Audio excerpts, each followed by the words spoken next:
Happy Hour Friday starts now. What's up, everybody? The Sports Bash live. 97.3 ESPN, the 97.3 ESPN free mobile app, live video streaming on the 97.3 ESPN YouTube channel. What's up, everybody? I'm your host, Mike Gill.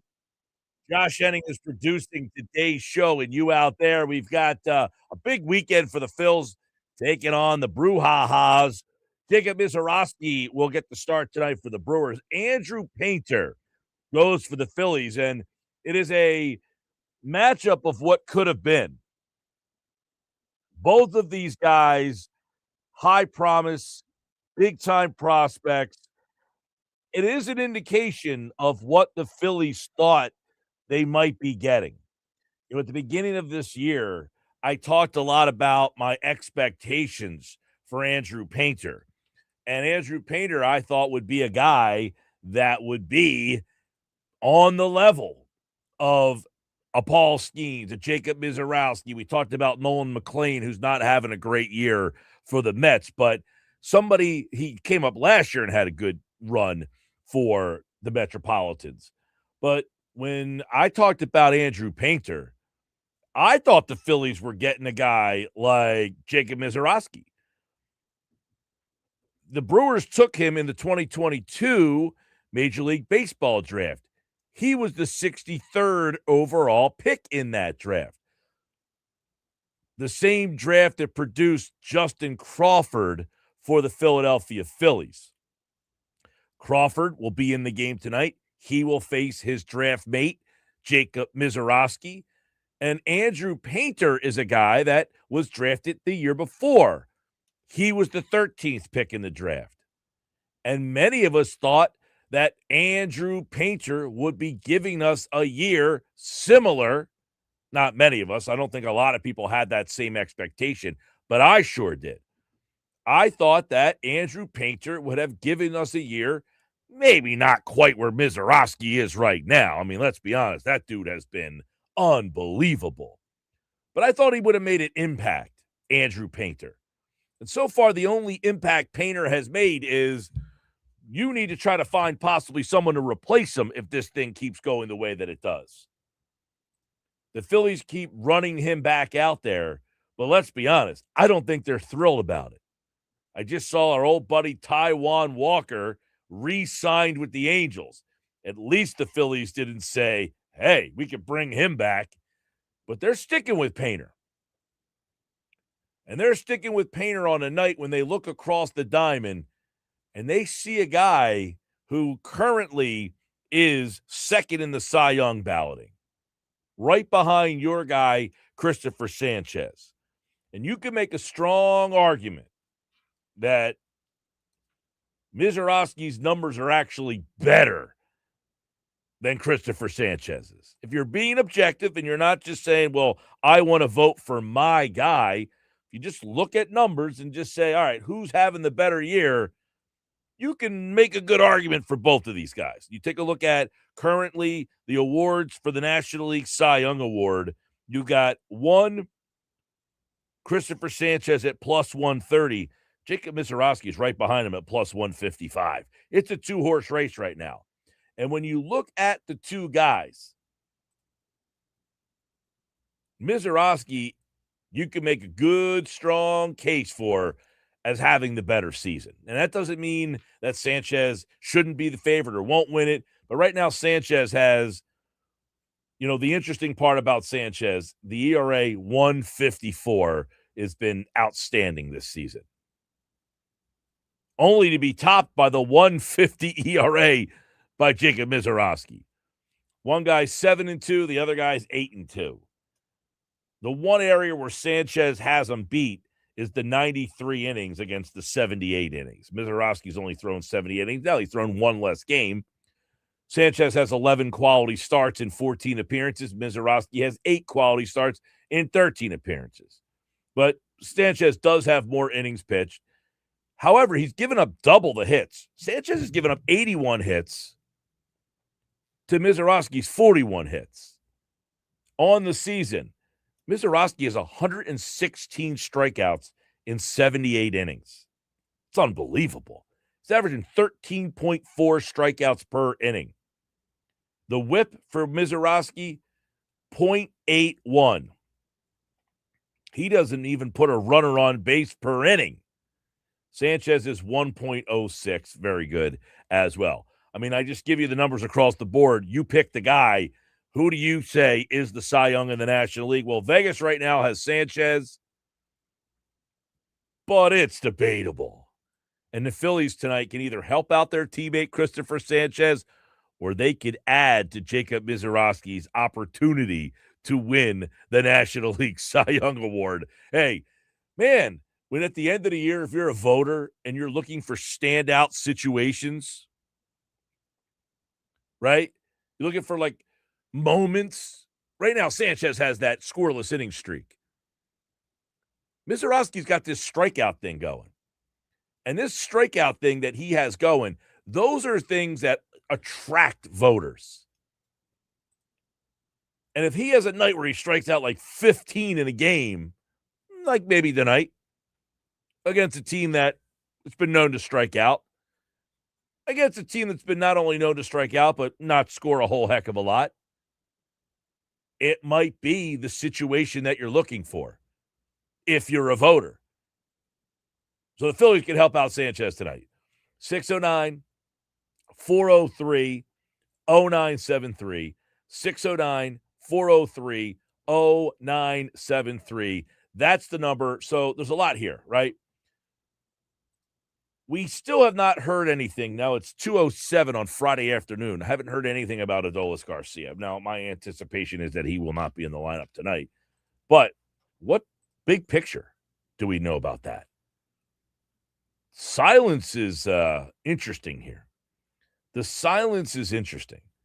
The Phillies have not given us any update. They've not even said whether he's gotten anything done. Not that I've seen anyway. I mean, I could have missed it earlier today, but I have not seen any updates provided by the Phillies or any of the beat guys. Now, I know the ballpark will be opening up here soon, and we could get something going in the next, hour or so. But as Don Mattingly said, we played the audio yesterday, he did not feel optimistic, and he said, if something happens, the player usually knows. And when the player took himself out of the game the way that he did, it felt like Garcia knew something wasn't right. On top of that, when the Phillies made a trade yesterday to go get a right-handed outfielder, and not one that's going to get many people all that excited, but somebody that could play, I don't know, tonight, I would imagine that Derek Hill will be in the lineup for the Phillies when it drops in about an hour and a half.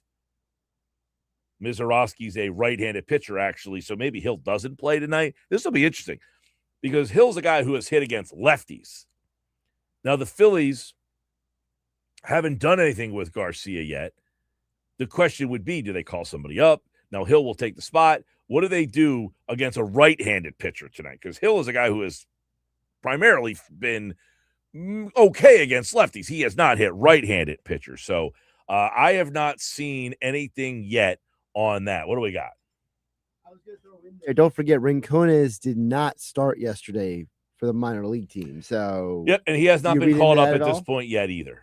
I was going to say, do you read into Rincones' situation at all? I think you have to. I mean, the fact that although, yes, I read into the fact that he's left-handed. There's a right-handed pitcher pitching tonight. A right-handed pitcher predominantly throws 70% of the time. So, yes, I do read into that Gabriel Rincones could get called up. Now, I'm surprised, though,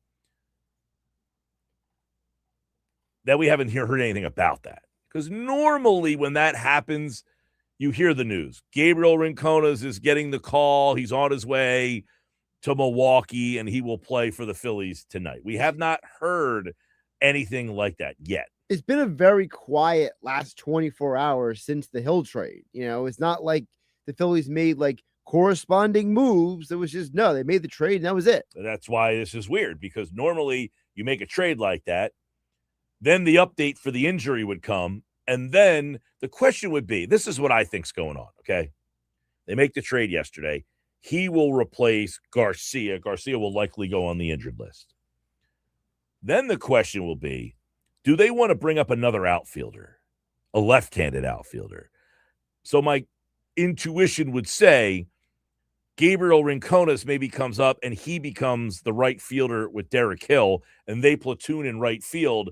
Stuart Baroja will be the guy that I would imagine goes back to the minors, and Rincones takes Baroja's spot on the roster, and Hill will take Garcia's spot on the roster. And then Baroja, because Derek Hill can play all three outfield positions, same as Stuart Baroja. So I think that's what we're all kind of waiting for and will end up happening here.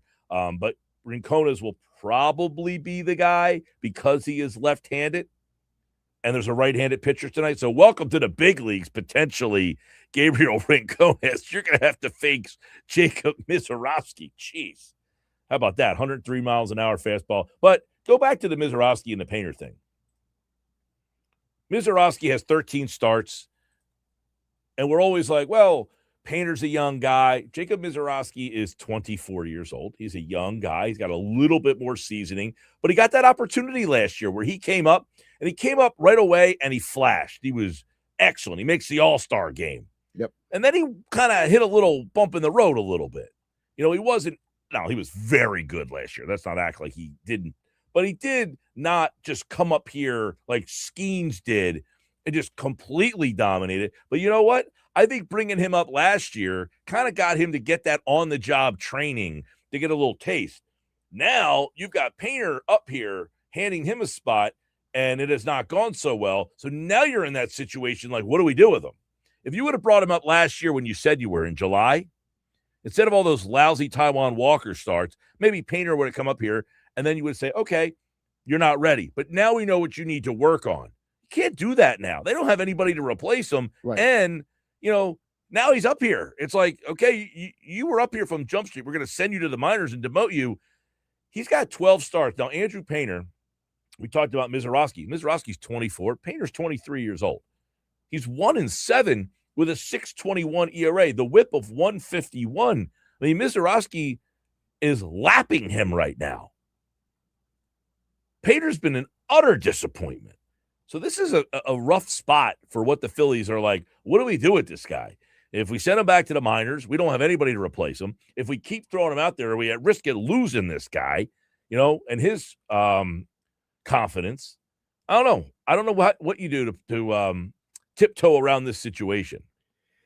Well, listen, it's a part of the reason why we're in this situation is because the Phillies came into not the season, but came into spring training with certain expectations, right? The expectation, the belief is, hey, we got this guy who's considered a generational talent, Andrew Painter.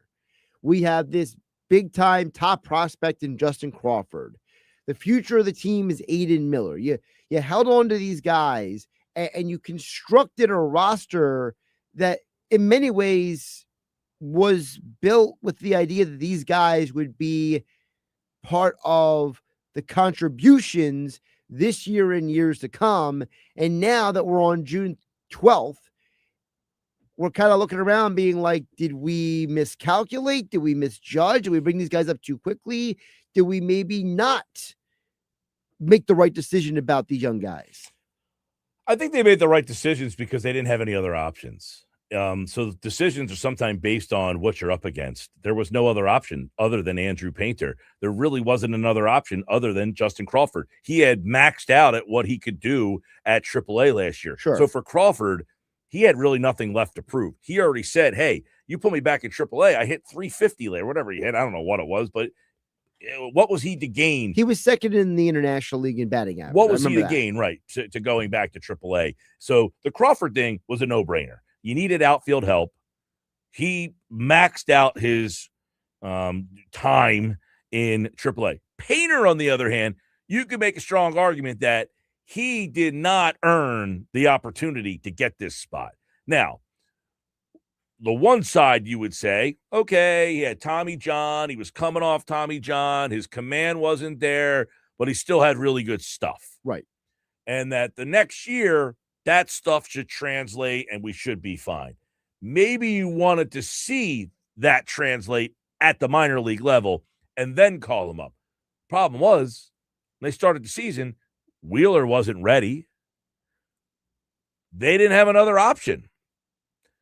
The foresight that the Phillies should have had this offseason was probably to get somebody at the back end of that rotation so that Painter didn't have to start the season at the big league level, and he could have started the season at AAA. And then if he's down there and he's got a 1.29 ERA and he's striking out a guy in inning, and you're saying, okay, now he's ready to come up. Taijuan Walker, you're cut because you're not performing, and Painter, now you're taking that spot. And that's the way it probably should have gone. That's why I'm asking, like, how do we judge it? Is it a miscalculation? Is it a misread of the prospect and the talent? Was it a overestimate? Like, how do we quantify this? Because let's be realistic. Finding a random dude to be the fourth or fifth starter wouldn't have cost you that much money. You could have, gotten a guy. Well, I think they misread where Painter's readiness was, that side. On the Crawford side, I think they said, look, he's already hit. He can't prove anything. So on one side, I think the Crawford thing they read probably accurately. Gotcha. On the Painter side, I think they probably thought he was just having some growing pains from coming back from Tommy John and that he would come up and his stuff would play and, he would be fine. That's not happening. Listen, no one is more disappointed than Painter than I am. I get that. I'm just trying to figure out. I'm just trying to decipher how we got here because, the Phillies, when they made that trade yesterday, part of that trade was not just Adolfo Garcia might be going on the injured list. It was also, man, we've tried not one, not two, but three different guys in this outfield, and none of them have really worked the way we thought they were. So we got to get a Band-Aid for the next several weeks. Yeah, and I know that they don't have one. That would be the answer. They don't have a Band-Aid. They don't have someone that they can say, hey, Ellen Rangel, come on up here, and you're going to pitch every fifth day, and that's going to at least stabilize us. No, you're going to. So the question is, though, would you rather Ellen Rangel, who would be probably the next option? I would imagine he is the top option after you get out of the majors. They don't have a young pitching guy. There's not a Mick Abel who's Gage Wood, probably not ready yet. Right. He pitched last night. I think he put up 3 runs in 3 innings or something like that. I mean, last night was probably the worst outing that he's had. But Alan Rangel would be, he's your journeyman 4A. He's a 28-year-old guy. In case of emergency. He would be up here as like, hey, just fill in for the time being. That would be the question. Do they say, look, this is going so bad, we've got to just let him go down there and bring Rangel up, and hopefully it only lasts 3 to 4 starts, and that Painter shows that he's turning things around at the minor league level so that we can call him back up. And now would be the time to do it, before the All-Star break. Let him go down there, couple starts before the All-Star break, then the All-Star break comes, and then maybe you bring him back for the second half of the season. That would be interesting, but they're going to let him pitch tonight, and as Don Mattingly has said on multiple occasions, we don't really have anybody else. He has said that. He's admitted that.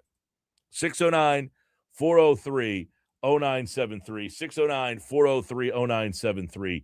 I think one of the things that I thought was a little surprising was the fact that last year they went out and got Kepler, which made no sense, right? They brought in a left-handed guy, and then you basically stuck with him the whole year. Now, you ended up platooning him in right field with Nick Castellanos. But then this year, okay, they tried a right-handed bat. They went with Adolis Garcia. But I am a little surprised that they didn't get a guy who they thought could be a center fielder. Now, maybe they thought Rojas was going to be here, and then he got popped for the PE. I definitely think that. I think you're 100% right on that. I think that they believed that Rojas was going to be I think their original plan was. That's a bad plan. I know it's a bad plan. I'm just saying, I think literally what the plan was. I'm down there, Kemosabe. I'm not saying it was your plan. I'm saying that's a bad plan by them. Josh takes things literal if you guys don't know that by now.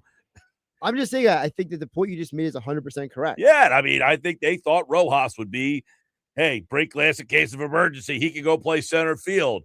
but he gets popped for the PEDs, and then they don't have anybody. They have nobody else in the system. In fact, if you remember, they traded for Stuart Baroja just to get a center fielder in here to go play in the minor league because they don't have anybody to play that position at AAA. All right, what happens with the Garcia? We'll keep an eye on that. No lineup yet, no news on what they're doing there. We will certainly keep that up to date on the Sports Bash Live. This hour of the show, it is brought to you by the law offices of Craig A. Altman. Reggae Allman, of course, on Dulcie Drive in Vineland is where you need to go because you need to have a better game plan. If you get into a car accident, if you get injured at work, a slip and fall, you have a better strategy than the Phillies came into this season with this roster. So if you want to have a good strategy, you got to deal with the insurance companies, the tough lawyers who can handle the tough cases. Craig A. Altman is where you want to go. And again, they're right here in New Jersey, right there in Vineland. So you know you're dealing with somebody who actually is in the area. Get your free consultation right now at CraigAltmanLaw.com. All right, coming up, Mike McGarry from the Press of Atlantic City. Does he have any ideas for Andrew Painter? What could have been Painter versus Misiorowski tonight? That is the matchup plus the lost night in sports. No hockey, no basketball, just the Phillies. A weekend with the Brewers. What does the outfield look like? And the pitching matchup. Painter, Misiorowski. Can Painter become what we thought he would be, or are we losing hope on that? We'll talk to Mike McGarry from the Press of Atlantic City, pressofac.com. And does he think his Knicks are going to end a 53-year drought? We'll talk to him coming up next.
All right, 228 happy hour Friday. What are you having on a Friday afternoon? Let us know. 609 403 0973. It's hot out there. Give me a nice, cool happy hour Friday pick on the show.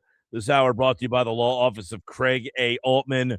Got the Phillies tonight. Phillies are back after a night off. You know, when they take the night off, it almost feels like you haven't seen them for like a week or an off season. You're like, where do they go? Where are my friends? Where are my Phillies?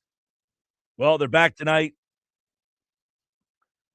and this weekend against the Brewers. It's I was looking at the schedule coming up for the Phillies. After they play the Brewers here, they do have a run of games where they can get themselves into a good position. So coming up after Milwaukee, we'll talk to McGarry in just a second. Miami, New York, Washington, Mets, all NL East teams, and then Pittsburgh for 4, Kansas City, Cincinnati, and Detroit. That's a run of teams that are really, really mediocre to below average. So this is the last series that the Phillies have. From now until the All-Star break, the Phillies can really start to crank things up here. Now, this is a team that currently, if you look at the standings, you know, they're in the top 5 in the National League. They're 8 games behind the Braves, but they got a stretch of games with a bunch of National League East teams, Mets, Marlins, Nationals. They play the Pirates coming up here. And as we said, they play Detroit, who's been struggling, Kansas City, who's been really struggling. Man, if they can win this series against Milwaukee, it'll set them up with some games coming up where they can really go to the All-Star break and catch some fire. Let's talk some Phils and some everything that's going on this weekend. Mike McGarry from the Press of Atlantic City, pressofac.com, is back on the show. What's going on, Michael? How are you? Hey, Mike, how are you? Doing well here. All right. Well, we got Phil's Jacob Misiorowski tonight. You know, you're going to see him. He's the number 2 right now in the Cy Young, although you can make a case that his numbers are every bit as good, if not better, than Christopher Sanchez. But when you watch this pitching matchup tonight, Mike, isn't it kind of a tale of what could be? Misiorowski, 24 years old, young kid out there in the Cy Young conversation. And then you got Andrew Painter, 1-7 with an ERA around 6. I mean, it has not gone as planned for Andrew Painter. No, and I'm not going to say that Andrew Painter should have been Misiorowski because I don't think, on his best day, anybody projected Andrew Painter for throwing, 40 pitches, more than 100 miles an hour in a game. But Painter was supposed to be better than he was. And this was, ideally, if you had told me this matchup, a year ago or 2 years ago, I would have said this is a matchup between 2 of the best young pitchers in baseball. And at least on the Brewers side, that's the case. But so far, the Phillies, it hasn't worked out like that. Yeah, I mean, I want to get your thought. We were talking about this before you came on. Do you think the Phillies overplayed, misplayed their hand here with Painter? Should they have sent him to start the season in the minors to see? Because he did not have a great year last year.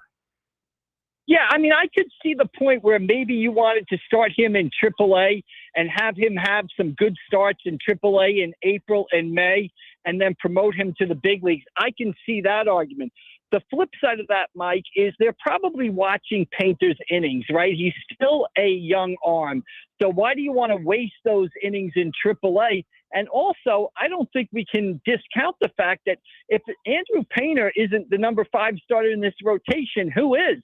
So I think it's a little bit of that. Also, they don't really have anybody else to really fit in there in this rotation. Now, you could make the argument they could have gone and got a veteran pitcher in the offseason and put him in there at number 5. But, I just think if it wasn't Andrew Painter on the mound tonight, who would it be?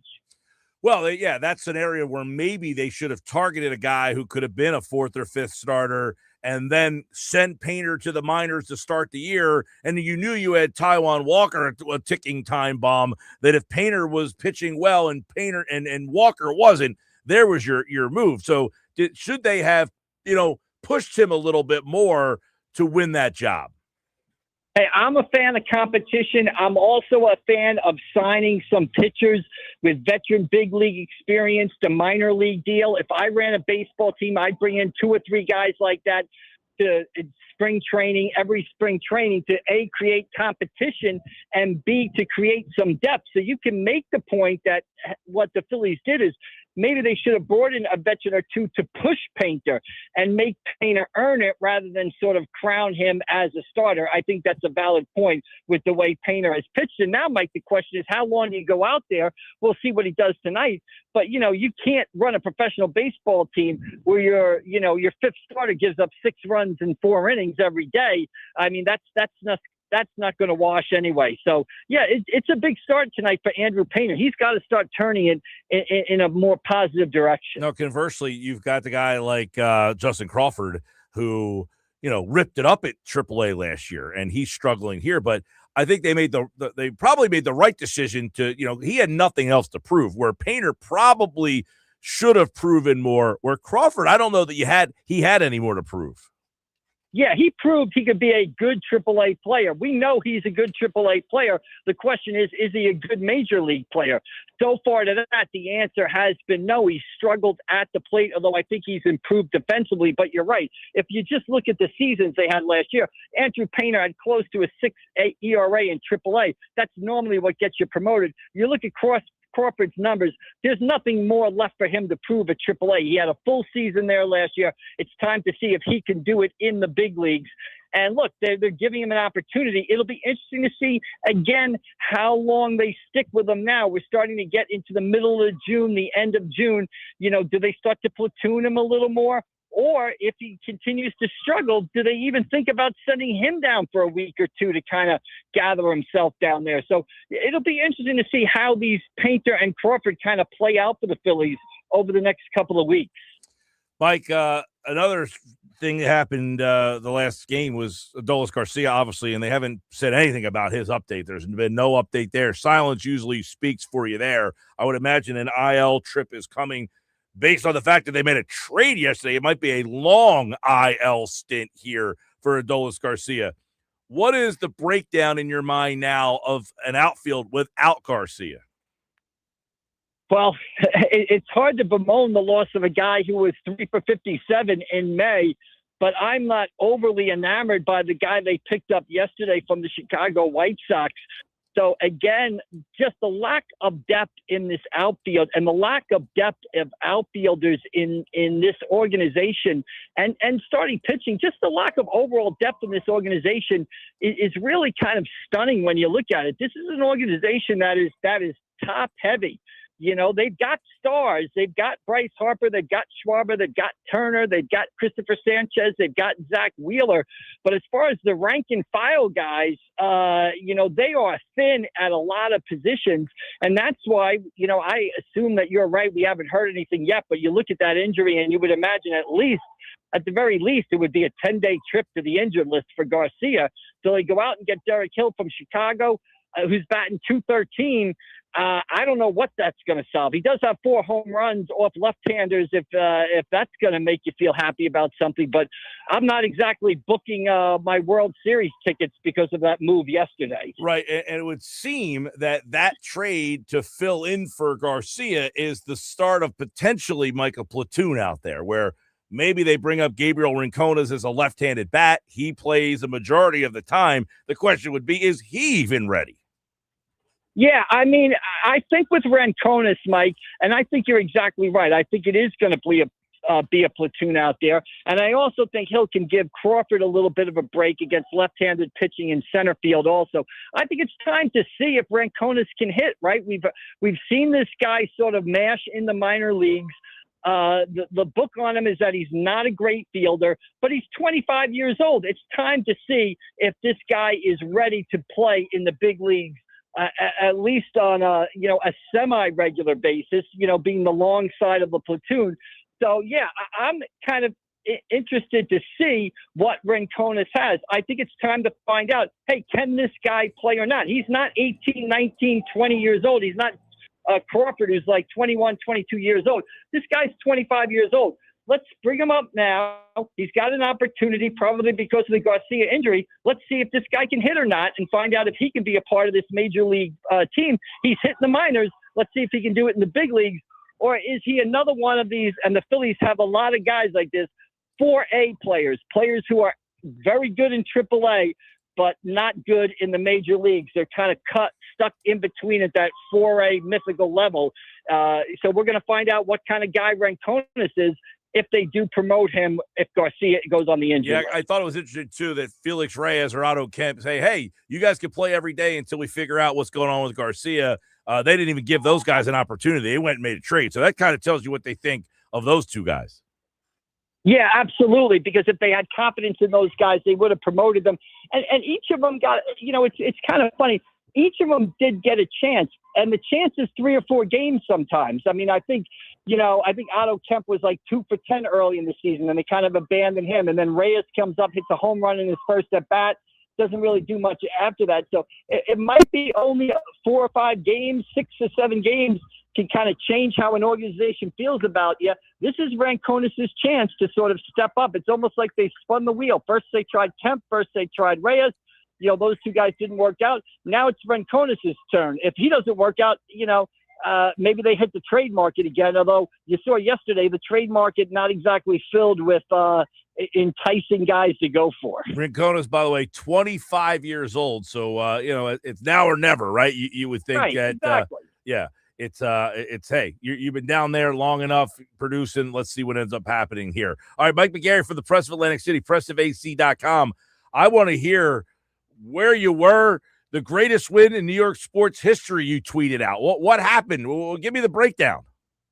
Well, I was actually at the St. Augustine game, St. Augustine State baseball final. When I got back to my car, it was midway through the first quarter, and the Knicks were down 27-11. So I listened to the Knicks broadcast from Rutgers to my house. I got home at halftime.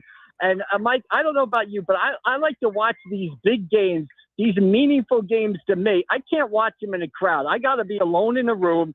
Some say a padded room, or a rubber room or like that. But I got to be alone. I got to be focused. I can't be answering questions. I can't be doing anything like this. As the Knicks started to come back, a couple of my buddies were texting me. They're busting my chops and stuff like that. So I just texted them something. Hey, if the Knicks get this below 15, watch out. So the last 4 or 5 minutes of that game, I was jumping around, shouting, probably scaring the neighbors. I woke up my son downstairs, scared the golden retriever Sandy after a Brunson 3. I jumped up and down, upset the dog. I had to go pet the dog, tell the dog to relax. But it was all worth it. It was one of the greatest games I've seen. And Mike, last night I watched the replay. The replay was on MSG. I watched the replay, and I still don't know how they won the game. 16 with 6 minutes to play, how they could pull it off. And I think I tweeted out that the win was one of the top 5 nights of my life. I'll stand by that. And watching the replay, Mike, was top 10. So there you go. Top 5 night, the replay top 10. That's unbelievable. Exactly. Oh, man. I'll tell you what, I don't know when it was for you, but when they got it to like 15, I said they're winning this game. They're going to win this game. Yeah. I can't believe it. Well, I thought when they got when they got below 15, and that was with about 5-6 minutes left to go in the game, they were down 10. I thought to myself, now it's a basketball game. Now it's within a reach of basketball game. But what you see often in that times is the team that comes back expands so much energy to come back that they get it to about 10 or 8, and then they fall back. It goes back the other way. But the Knicks were able to avoid it. But you're exactly right. When it got to about 12, I'm like, boy, you got to stop, hit a 3, get a stop, hit a 3. It's a 6-point game with 4 minutes to play. That's anybody's ball game, and that was the case last night. And still, it just goes to show you how hard it is to do that. Everything needed to go right in the final minutes for the Knicks, including overcoming a Josh Hart missed layup. Mike, if they lose that game, Josh Hart can take a seat next to Charles Smith in New York Knicks history, basically. Yes, it was. I thought the same thing. But you mentioned Bucky Dent, Mookie Wilson, David Tyree, and now OG Anunoby. The Knicks are going to win this thing. And I wouldn't be surprised if they finish it out on Saturday night. I would like to see how this Spurs team bounce back. You can listen to the game right here on 97.3 ESPN. Do you feel the same way, or do you think this one still has some legs? Mike, I think the Spurs are going to bounce back Saturday night. I think it's going to be a close game. obviously. But a lot of people are walking around saying, how are the Spurs going to come back? What are they going to do? They can't possibly go forward, recover from that loss. Hey, they're young. They've got confidence. They've got, the best player maybe in the world on their team. I wouldn't be surprised. The Spurs aren't going to lay down Saturday night. They're going to come back and they're going to give a spirited effort, and we'll see what happens. But these people saying that the Spurs are done, I think you're crazy. I think that team, they're down 3-2 in the last series. They go into Oklahoma and win. They went into the Garden and won Game 3. Don't count the Spurs out yet. All right, Mike McGarry for the Press of Atlantic City. No games tonight. They'll back tomorrow night, game number 5. You can hear it right here on 97.3 ESPN. 3-1, Knicks lead it, and you can hear all the action here. All right, Mike, enjoy the weekend, and watch that game in a padded room, will you? Exactly. We're putting up extra installation for Saturday night. We'll see you down the road. Thanks. All right, man. Mike McGarry from the Press of Atlantic City, pressofac.com. We'll see what the Phils end up doing. Yeah, they have not made a move yet, but we know they will face Jacob Misiorowski, a right-hander tonight. So we would imagine they're probably trying to find a left-handed hitter to play right field tonight, and that could mean that Gabriel Rincones could get his chance to play in the majors for the first time. All right, 2:45 Sports Bash is live on 97.3 ESPN, the 97.3 ESPN free mobile app, and you can watch the show live on 97.3 ESPN YouTube channel. Go to 97.3 ESPN on YouTube and subscribe and watch the show. Hey, let me tell you about Clark's Moving and Storage down in Rio Grande. Huge move. Don't ask your friend. They don't want to help you. I can tell you that from experience. Hey, buddy, you want to help me move? Not really. Call Clark's for your big move, 609-889-0780, or visit them at clarksmoving.net. You can trust them with the finest in storage and moving services. They're one of the largest companies in the area. They did it for me. They can do it for you. They moved all my stuff one day through, boom. That thing was over in just a couple of hours. They're an authorized agent for Wheaton Worldwide Moving, so they can move you across the country or even around the world. Call my guys at Clark's Moving and Storage, 609-889-0780. If you got somebody moving out of a winter rental or out of college, or they just hate you when they want to get out of the house. Maybe a divorce. Who knows? Those things happen. I'm taking my stuff with me. More sports bets coming up on a happy hour Friday. What are you having on a happy hour Friday? Plus, Phil wants to know what Josh's favorite one-hit wonder song is.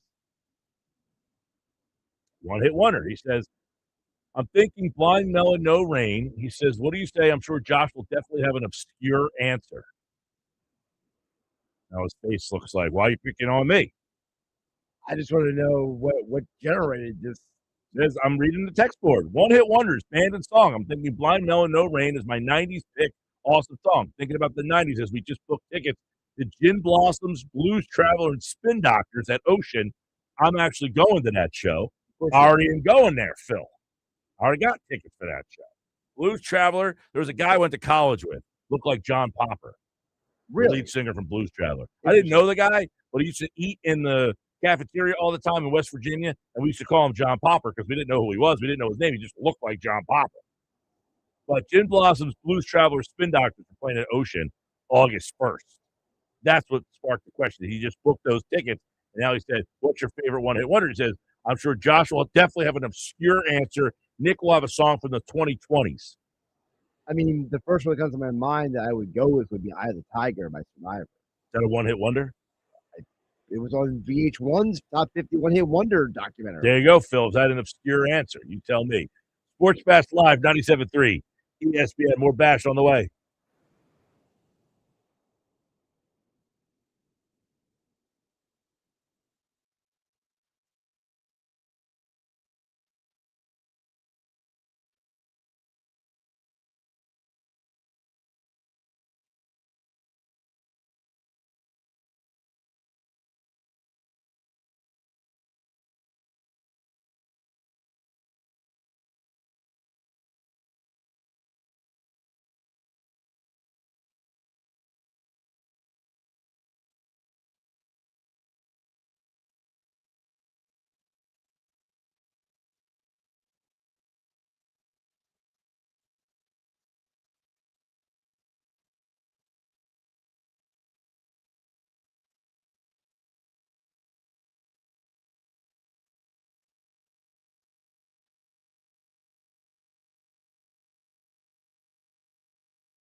2:53 Sports Bash is live, 97.3 ESPN.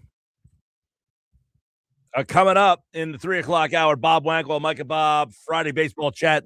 Talk all Phils, getting ready for big weekend series. I want to get Bob's take on Painter and what our outlook should be for him. This is a guy that had all sorts of expectations, and he has failed miserably in my eyes. What happens in the outfield situation? We all know we don't have a very they don't have a lot of depth in the system right now. What is the possibilities? Are they going to run with Derek Hill? Are they going to call somebody up? What are you going to see from this team as now it looks like Adolis Garcia again? The Phillies have not said anything yet, but keep this in mind. That doesn't mean that he is out for the season, but it doesn't look good. It already appeared when they made it before they made any announcement, and the fact that they're not making any announcement, that kind of speaks speaks the volumes there. By the way, remember last year you got Jacob Misiorowski pitching. Remember they picked him in the All-Star game last year. You know who didn't make the All-Star game was Christopher Sanchez, and a lot of people were not happy about that. Now they're not facing off this weekend, but Sanchez is pitching on Sunday against the Brewers, so Misiorowski will go tonight, and Sanchez will go on Sunday against Kyle Harrison, who's pretty good as well. All right, more Sports Bash on the way. We've got, by the way, Phil checks in. He says, ChatGPT strongly disagrees with Josh. Although often labeled a one-hit wonder, Survivor was far from it. While Eye of the Tiger is a global phenomenon, they had 3 additional top 10 hits on the Billboard charts. So Phil is saying that your answer is disqualified from the one-hit wonder.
Hour 2 of the show. We got, by the way, West Virginia on behind us. They stole home in the first inning. I was supposed to go to this game. I'm stuck here. Not ideal. If they win today, Sunday I might be there. Omaha. Stuck in middle America, counting crows. Not a one-hit wonder, Josh. Now, we've already debunked that Survivor Eye of the Tiger would not qualify as a one-hit wonder. Bob Wankel's here. The Fighting Words podcast. Phil's getting ready for the Brewers. And after the Brewers series, they got a lot of donkeys on this schedule. They can start turning things around big time. They're going to have to do it tonight with Jacob Misiorowski. And let's start with him, Bob. He made the All-Star game last year, 24 years old. He is number 2 in the Cy Young betting odds right now behind Christopher Sanchez. But you can make an argument that this is the guy that you were supposed to have pitching against him tonight in Andrew Painter. He was the 13th pick. He was the untouchable. Misiorowski, a second-round pick, kind of came out of nowhere, last year, makes the All-Star game. But, man, you get these two guys matched up, and you're thinking, why couldn't my guy be what their guy is, right?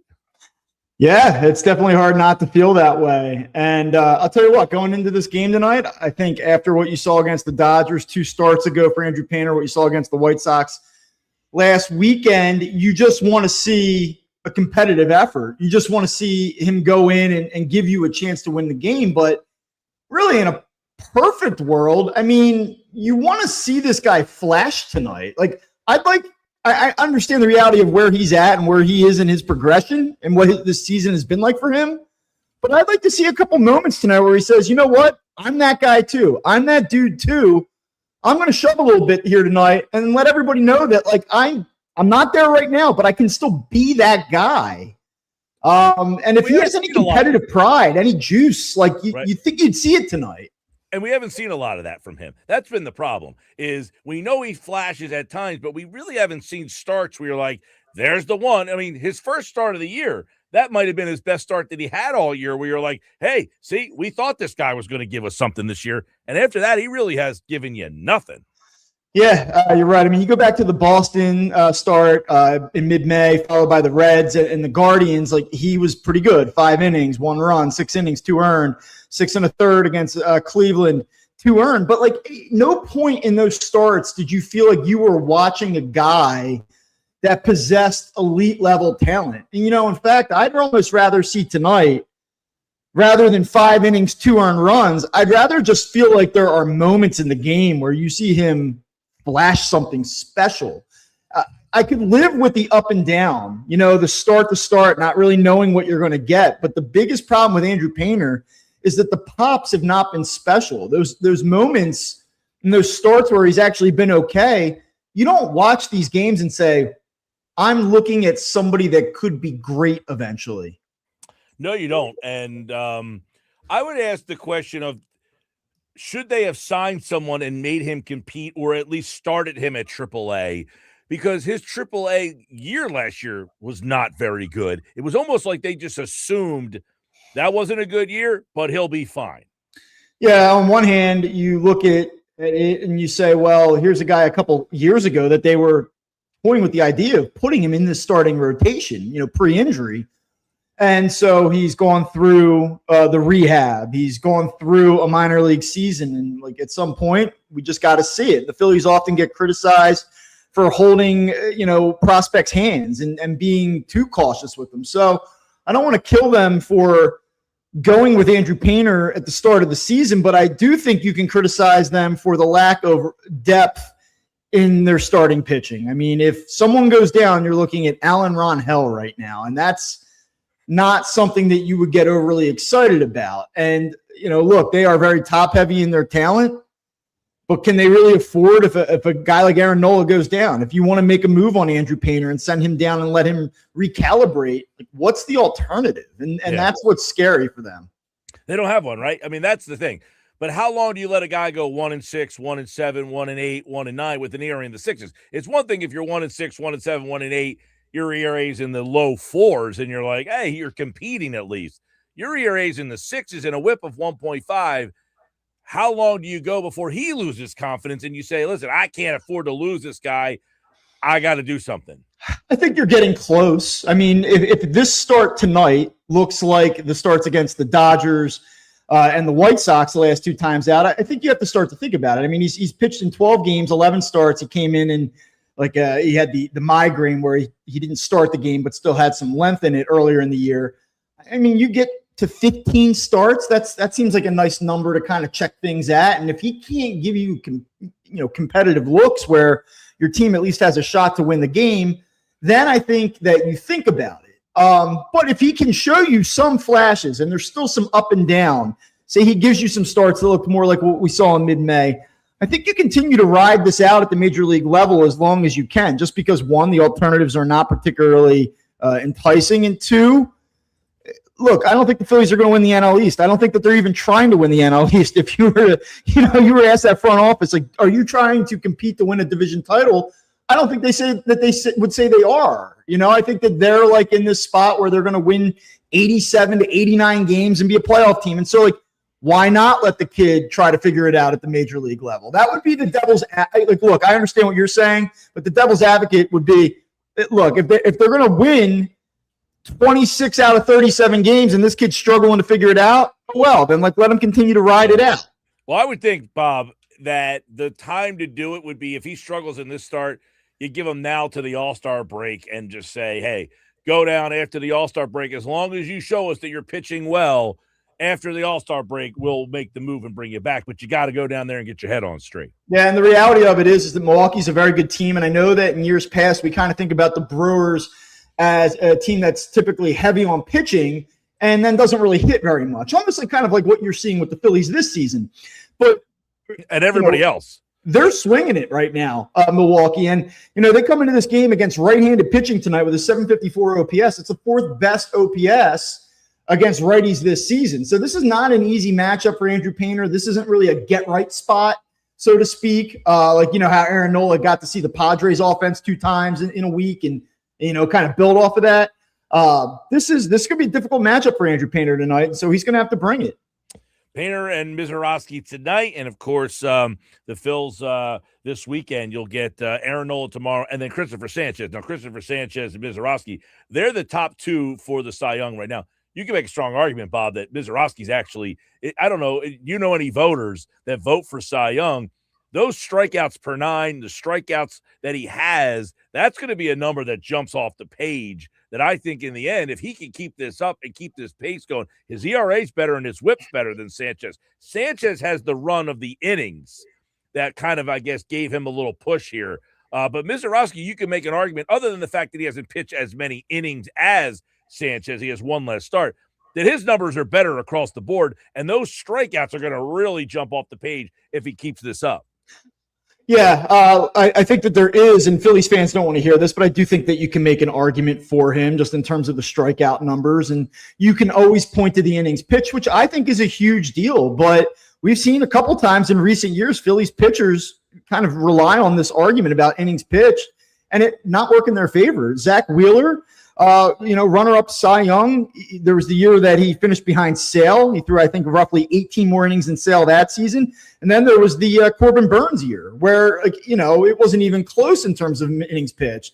And it didn't seem to matter. So, you can look at that, and it's part of it. Now, the Sanchez scoreless inning streak is, I think, pretty appealing, from afar. And I think that will help him. But the reality of it is it's still June 12th. Misiorowski is also 24 years old. He'll never approach this type of workload. And while he's been awesome in the early going, I do think that there's at least some question about how he's going to hold up through the remainder of a full year, which he's never gone through before. So before we say, hey, look, he's striking out 14 per 9, we got to give it to him. Let's wait and see how the stamina aspect of this plays out. I said, Bob Wankel, the Fighting Words podcast, is with us, the Mike and Bob Friday baseball chat here. The irony would be if Misiorowski strikes out 15 guys in a game or something crazy like that tonight, which against this team, that's not out of the realm of possibility, right? Yeah, well, I mean, you look at what Dylan Cease did to them earlier this week. I mean, he just blew right through that lineup. And, look, though, at the same time, they went out, Paul Skeens, a couple weeks ago. And, they had success against him. And they did see Misiorowski on September 1st of last year. I believe he pitched into the 5th inning, gave up 3 earned runs. Harper took him deep. And there is a little bit of like a history here. Like, not only do you have the Misiorowski Sanchez thing about Cy Young, but those two pitchers last season were the final two guys in terms of the National League All-Star team. And Misiorowski got the nod, and the Phillies didn't like that a whole lot. So there is a little bit of juice. There are some like storylines going into a game tonight in which the Phillies are a massive underdog, so much so that this is the biggest underdog spot they've been in this season. And that's pretty interesting to say, given that they started 9-19. All right. So Misiorowski tonight, by the way, he hasn't given up a home run in almost 57 innings, which is about the only way the Phillies do score, is if they hit a home run. So this does not play well for them tonight against Jacob Misiorowski. Give me your thoughts on the Garcia thing. It's still 3 o'clock, 3:10 in the afternoon. No word yet. A trade yesterday. I haven't seen the lineup as we're having this conversation. I'll do a quick refresh. Still don't see anything there. So it kind of screams that Garcia will miss time because they've already made this trade. But is he the everyday guy? What do you make of what's happening there? Yeah, so I guess there's a couple different things to note about this. We don't know what's going on with Adolis Garcia. Will he miss some time? It kind of feels like it, though we don't know that for sure. Will he miss a lot of time? I guess that might be in play as well. You know, they go out and they trade for Derek Hill. Derek Hill is fairly successful against left-handed pitching. He has a 659 OPS this season, which would make him right now instantly dropped into this order. He would have the 5th highest OPS of anybody on this team. So, you know, look, I wouldn't say that this is an impact bat, but he does have a 780 career OPS against left-handed pitching, 789 this year in 59 plate appearances. He's played all 3 outfield spots. And so independent of what happens with Adolis Garcia, you know, you can look at a guy like Burrow, who came up here a couple weeks ago. He would probably be the odd man out. I think Hill is probably if Garcia is in the lineup, I think Hill still gets at bats in center field, platooning with Justin Crawford. It's quite clear at this point. The Phillies do not want Crawford taking at bats against lefties. So I think that would become a platoon spot for him, even if Garcia does play in right. And then if he's out for whether it be, you know, your regular stint or extended period of time, then I think that you obviously have him running around playing some right field for you here in the short term. So let me ask you about Crawford too, because he had nothing left to prove at AAA, right? I mean, they couldn't, you know, they handed him that job as well, and he has kind of struggled up to this point. He got off to a good start, but it seems that why do you think they're unwilling? Because he did hit lefties at AAA. I mean, he hit like 350 against lefties. Why? He only got 20-some at-bats against lefties this year. Yeah, I think the thing you have to ask yourself about Justin Crawford, you know, we've watched a lot of guys in this lineup for a number of years, and so I think it's very easy. You know, they talk about familiarity breeding contempt, and so when you're familiar with players, you see the warts pretty quickly, and the frustrations with certain guys. We arrive at those frustrations pretty quickly. With a guy like Justin Crawford, he's new to this whole thing. And so we're looking at it and going like, well, let the kid play. You know, he runs around, he does some things, you know, he can steal a base and he can bunt. And I mean, if you're looking at him though, and you're being honest, I think you have to ask yourself, like, yes, he's 2.5 months into his major league career. Yes. He hit over 330 at the minor league level a year ago, and he did it against righties and lefties. But my question back to you would be, after acknowledging all of that, what exactly is the ceiling here? You know, like, is this a guy that he's hitting 240, he's got an OPS in the lower half of the 600s. Like, so what? I need to get him at bats against lefties? Like, he's not going to exceed that. Yeah. And so, like, even long term, like, where's the growth in his game? Does he start to find enough gaps, like, and get some doubles to like pump the OPS up to 700? Because I think your question is valid. I think your question is valid. What is Justin Crawford like? What is he a top of the lineup guy? Is he just a number 9 guy that you hope gets some speed and steals bases? What do you make of what his ceiling is? I think it's a great question. I mean, I think the reality of it is that, you know, the jumps aren't great, but he has good makeup speed, so he makes some flash plays. His arm is average at best. And there's just not enough power there. He doesn't walk. So if it's going to work, he's got to hit 275, 285 or better. And I think he can do that. Like, I think the reality of it is that he might be able to hit 280, 290 for you eventually, but that's the absolute ceiling for me. And so, yeah, this isn't. a batting champion. I mean, he's not a 330, 340 type of hitter, probably. And this offense struggles to score runs so much that, like, sorry, I have to prioritize gaining every possible platoon advantage and every split advantage in the short term to try to maximize the output. And so Justin Crawford's not going to hit against lefties right now. That's just what it is. Yeah, well,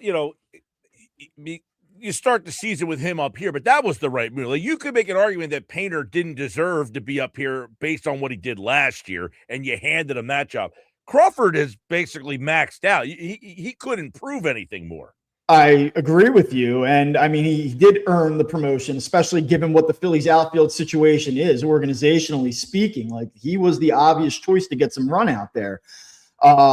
You want to see guys earn promotions. Andrew Painter really did not. And when you look at this outfield situation, think about the year that Brandon Marsh is having. We're talking about him being a borderline all-star right now. Where would the Phillies be without Brandon Marsh? Still, if you take the Phillies' entire outfield production from the end of March till right now, they have the third lowest OPS collectively. Fangraphs wins above replacement as a group, 0.1 wins above replacement per Fangraphs. It's the worst in baseball. And worst in baseball by like a large margin. The Marlins are 29th at 0.8 wins above replacement. Phillies aren't even near that. So we're talking right now, Mike, about how are the Phillies going to replace Adolis Garcia, who's hitting 195. He is, since May 1st, has the worst WAR in baseball amongst any outfielder. And how are they going to replace this guy? I mean, that just goes to show you how little depth, how many different options they have with this outfield group. So they bring Hill in, who's mostly a platoon guy. Do you anticipate that Rincones gets an opportunity to play every day? Well, so I think that there's some reason to be optimistic about him. I know there's some thought that he might get a call up here in light of this Garcia situation. You just said it. Like, you want guys to earn promotions. He hasn't. He missed the start of the season. He's not doing anything right now. He's hitting in the low 200s, OPS like 650. Like, he hasn't earned the promotion. So, and that's not to say that. By the way, Bob, he's a 25-year-old guy. Yeah. At some point, you're no longer a prospect, and you're just a fourth outfielder or a 4A player. Yeah, and so I think it just illustrates how thin they are. And then, oh, by the way, Johan Rojas, who, if you've listened to our conversations over the course of time, I'm not super high on him. But given where they're at right now, they could have used him when he came back from his suspension. But obviously, that's not going to happen. So here we are. Right. And, Rincona is a left-handed bat, which is funny. Being a left-handed bat has probably hurt him in the past because they have so many left-handed bats. Now it might actually help him because they probably need another platoon player in the outfield. And that's only because Marsh has essentially elbowed his way into playing every single day. Yeah, and I mean, look, I think that Brandon Marsh is probably will stand to regress a little bit against lefties. He's done a nice job this season. But they need him to stay there. They need him to stay competent against left-handers, because if that falls apart, I don't know where they go. I mean, this outfield it struggles to begin with, and then what does it look like? Should there be significant regression there? And you talk about the lack of depth that's major league ready in this moment. We're going to talk a lot over the next 6 weeks about the trade deadline. Oh, Philly's got to go out and get rotation depth. Or should they talk about Tarek Skubal? Or, hey, Boston stinks. Maybe they'll trade Aroldis Chapman. And the Phillies should go out and get 2 bats. And there's all of these things that everybody wants them to do. And, well, what are the trade chips? Probably a diminished Andrew Painter in terms of overall value. Probably a diminished Justin Crawford in terms of overall value.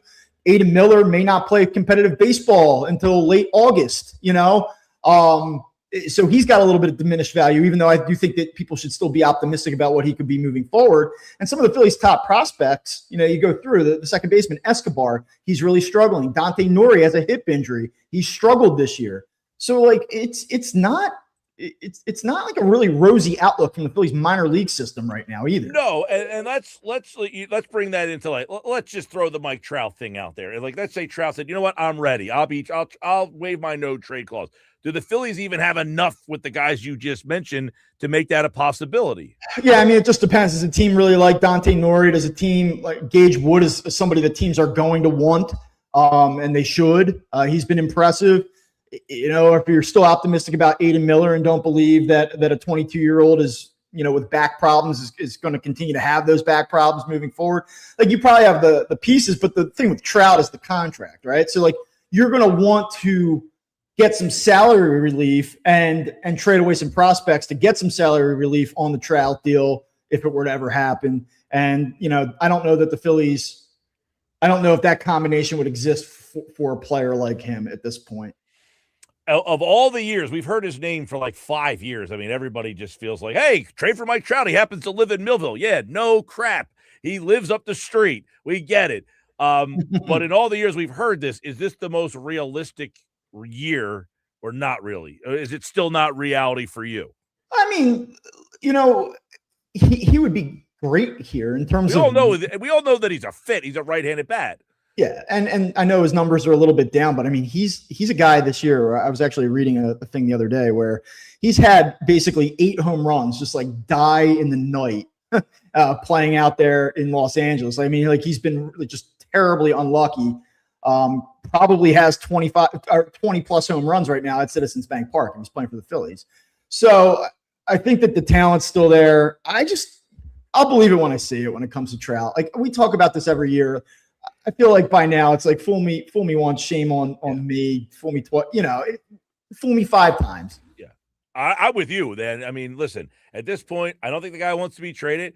I don't know that the Phillies even have enough. And by the way, as you said, I don't know. Like another team might say, "What about our offer? Our offer is going to be better than your offer." You know, the Phillies can only pile so much direct together. Hey, you want Gabriel Iconis? Do you want Otto Kemp? Do you want no, I don't want any of these guys. They don't really have that top level guy that opens your eyes unless you're willing to part with Gage Wood. Right now, he might be the most attractive one of all the guys they have.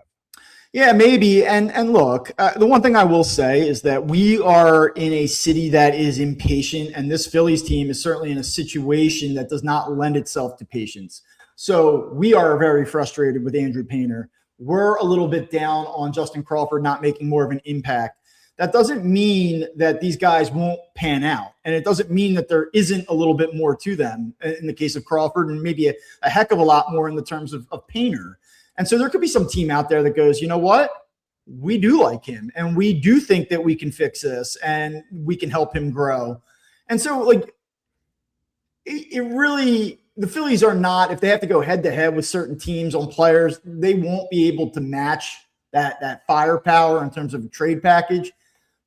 But perhaps, you know, it feels just a little bit more bleak sitting here, given some of the, you know, the lack of patience that we sometimes have about certain things, you know, myself included. When I say we, I mean, you know, me as well. Well, I think, listen, you and I have been having these conversations for years and years and years, and we've only mentioned the word right-handed bat probably 2,700 times at least. Yeah. I mean, it's been the thing now for the last 4 seasons. It's the thing right now. And they've built just a really bad outfield. I mean, this outfield is really bad in terms of what they've gotten from center field and right field this year.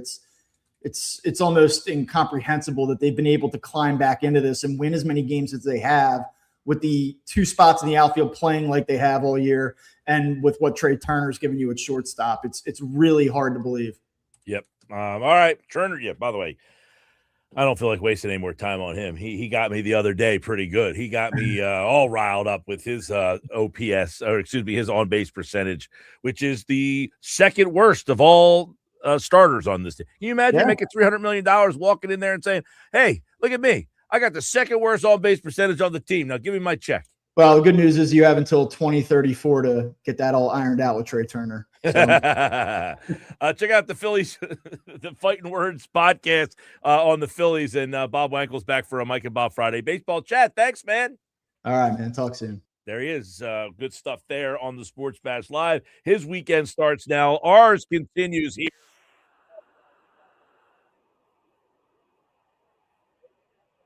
Hour Friday. Give me a good pick out there. I know a lot of people maybe started already with the World Cup underway. Andrew Pater, Jacob Misiorowski tonight. That was Bob Wankel. We talked to Mike McGarry earlier. Adam Caplan's going to talk some Eagles with us for football at 4 today. Hit us up on the White Horse RV text board, 609-403-0973. Phillies fastball tonight at 5 o'clock. My NFL Friday 5, week 5 games this week.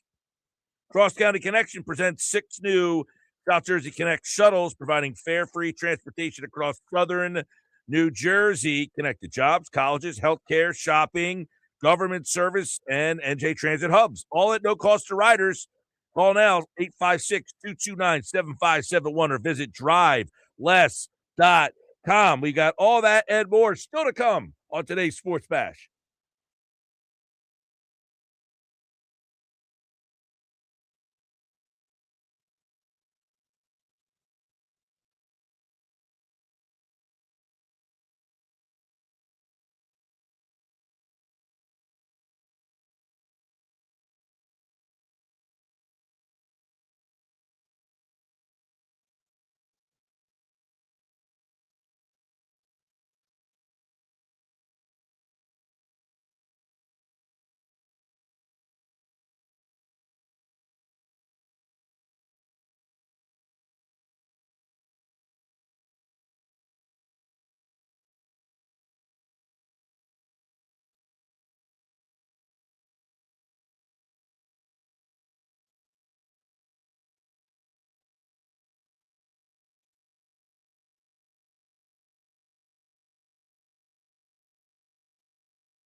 All right, so we got news from the Phillies. They have just announced some roster moves. They have called up Gabriel Rincones from AAA Lehigh Valley. I would imagine he'll be in the lineup today. Outfielder Derek Hill has reported to the Phillies. He got traded for yesterday. They have placed outfielder Stuart Baroa on the paternity list. And Adolis Garcia has been placed on the 60-day injured list. He has a right lat tear. I would imagine that essentially will keep him out at least to the end of the year. And quite frankly, 60 days from now, you're talking about 3 months, 2 months, excuse me. He might be back for like September-ish, I would imagine, if he can get himself back. The guy's hitting under 200, though, so you're going to have a lot of time to figure out what they want to do here. We thought this was going to be the case. We thought that Rincones would be up to take the spot. I would imagine when the lineup drops, and I would guess they just put that news out, which means the lineup will probably drop right after them. And I would think Gabriel Rincones Jr. Now, I will say this. Gabriel Rincones, we've talked about him a lot. Left-handed bat. I don't really see him as a major league option. I don't want to be Debbie Downer here. Gabriel Rincones doesn't do much for me. He's an Otto Kemp who I didn't have a lot of excitement for. Probably like a Felix Reyes, another guy. I mean, he's 25 years old. He's been toiling with injuries and everything in AAA. I'm not a big Gabriel Rincones guy. I hope he proves me wrong. That would be my response to it there. Fair or unfair? It's definitely fair. Not glowing. I just want to follow up on the Garcia part.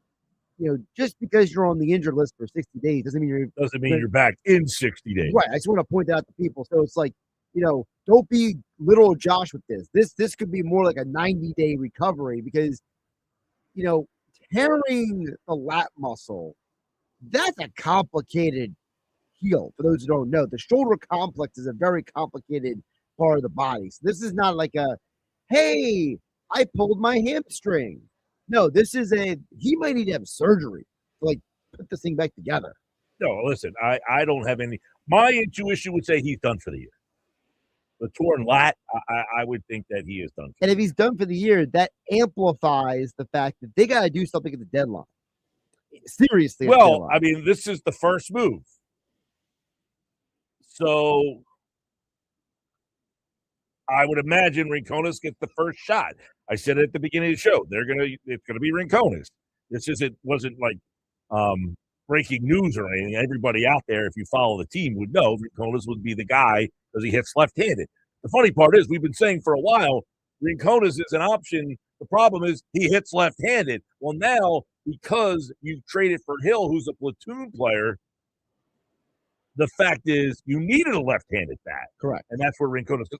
Quite frankly, I don't think Rincones is the guy they think is the next No, he's option. not. Although I will say it's now or never for Rincones, so they probably figure, listen, let's give the guy a shot. See if he can go up there and do something for us. The problem is he hits left-handed, but he'll hit left-handed in the platoon with Hill. They'll play right field together. And I would imagine when there's left-handed pitchers, you'll see Rincones play against the lefties and against a left-handed pitcher, Hill will play against them.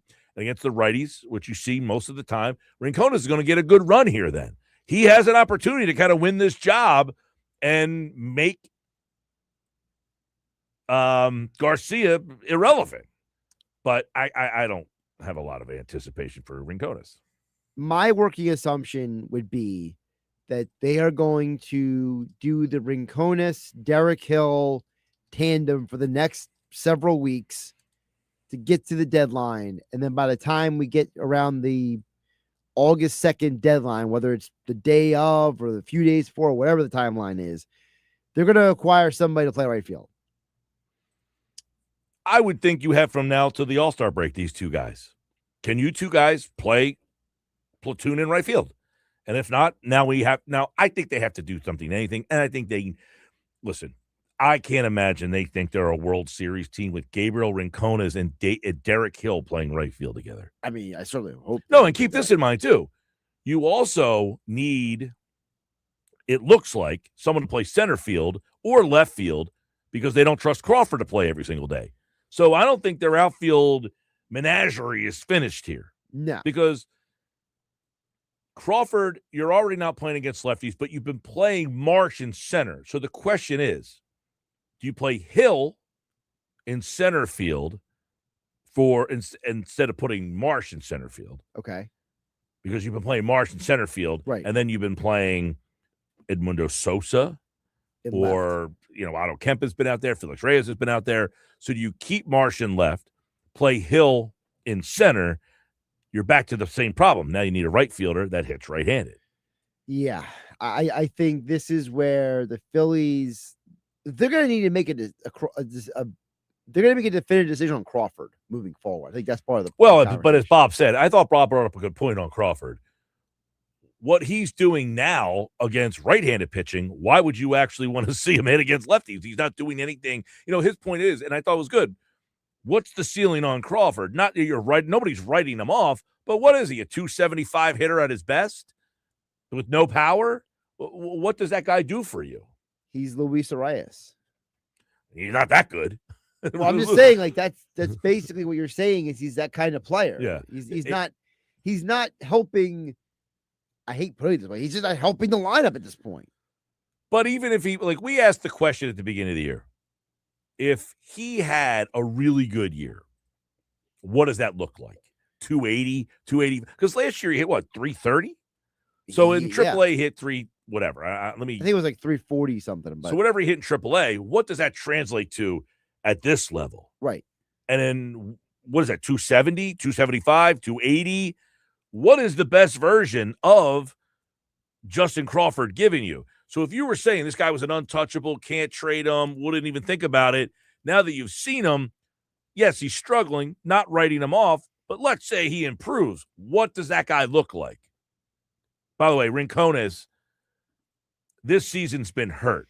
So he's only played 12 games at AAA. He's hitting .239, no homers, 5 RBI.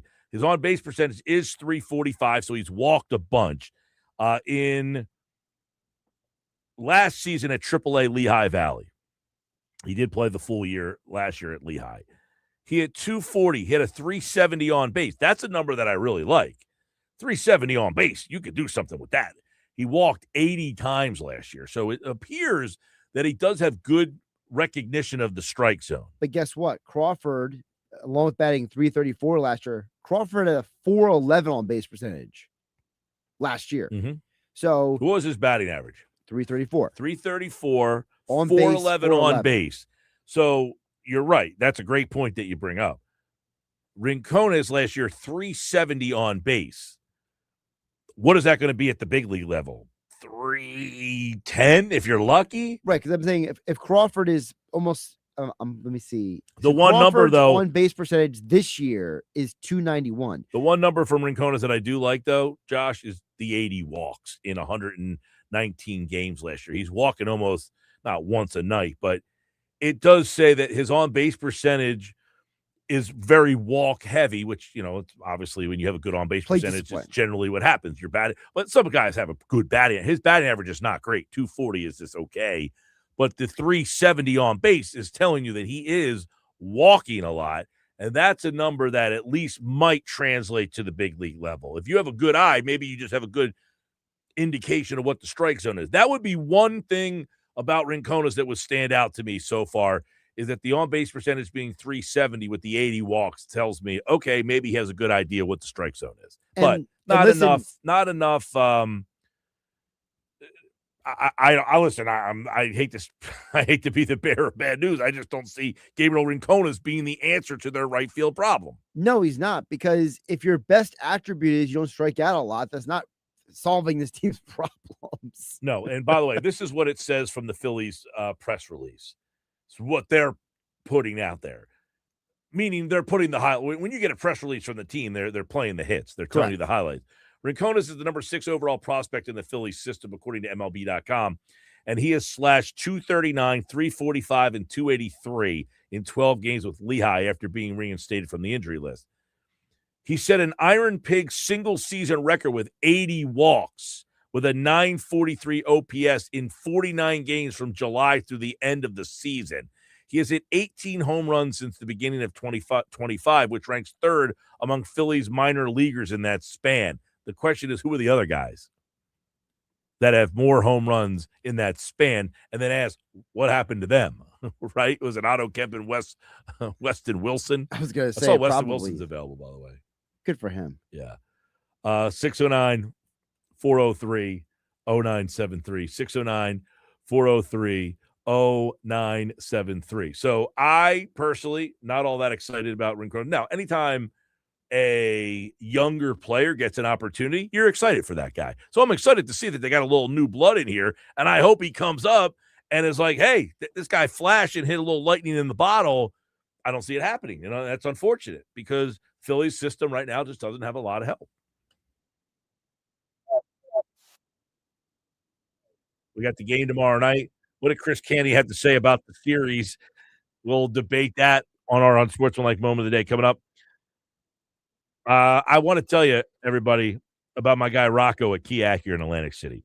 He's making it really easy for you to get a new Acura. If you're someone who's always thought about an Acura, I know that's one of those cars that people are like, man, I wish I could get an Acura. Man, I wish I could afford that. He's helping you do it. He'll take care of your first lease payment on either a 2026 Integra. He'll pay up to $450 that first month. Or if you want to go even bigger and better, 2026 MDX, he'll pay that first month up to $1,000. So even if you want to say, hey, I want that MDX and I want it fully loaded, he'll pay that for you.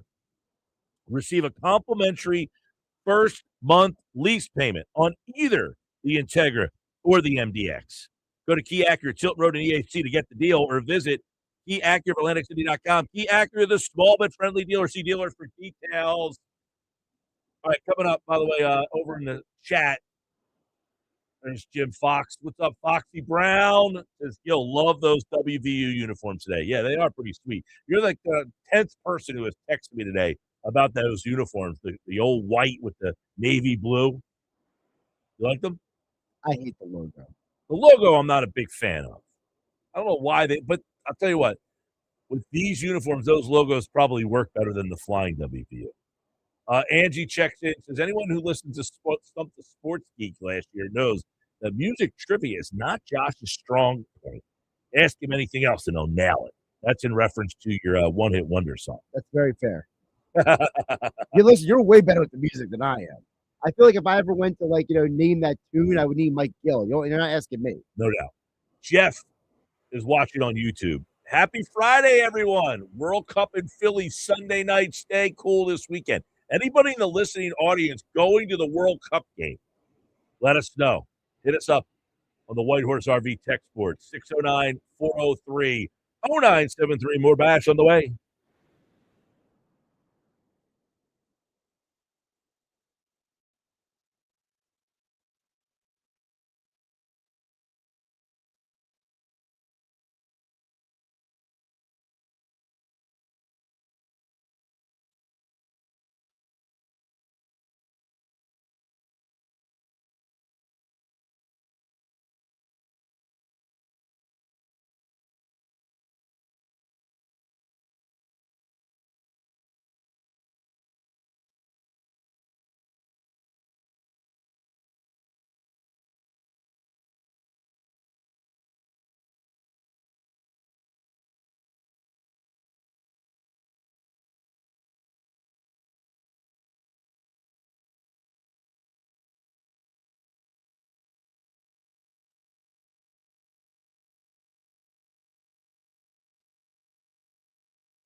Man, the Spurs gonna get smoked like a Newport. This is over. The Knicks are not like any other team. When they see the light at the end of the tunnel when it comes to a series, they put their foot on the gas. Think about it. Right after they won Game 3 against the Atlanta Hawks, right after they won their third game in the Hawks series, they won their fourth game by 50. The series against the Sixers, right after they got their third win of the series, they got the fourth win by 30. The Cavs series, after their third win, they got their fourth win by 30. The Spurs are going to get destroyed on Saturday night. They're going to lose by 30 plus. This is over. Chris Canty said it on Unsportsmanlike. It's brought to you by, man, he was pretty smoking like a Newport, baby. I've never had a Newport, but I can't imagine that filter goes down very good.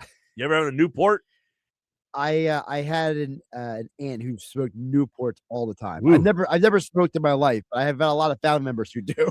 Unsportsmanlike moment today brought to you by Cross County Connection. 6 South Jersey Connect shuttles, all at no cost for riders. Take you anywhere you want to go. Jobs, colleges, healthcare, shopping.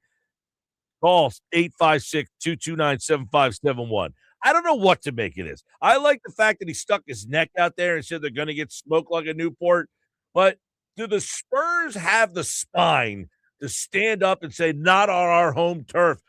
We want to go back to New York one more time. Because if they win that and it goes back to New York, they know they had a 29-point lead and can win a game there. Wemby said it afterwards. That game will make us stronger. So do they fold the tent and get bombed by 30 like Candy just said?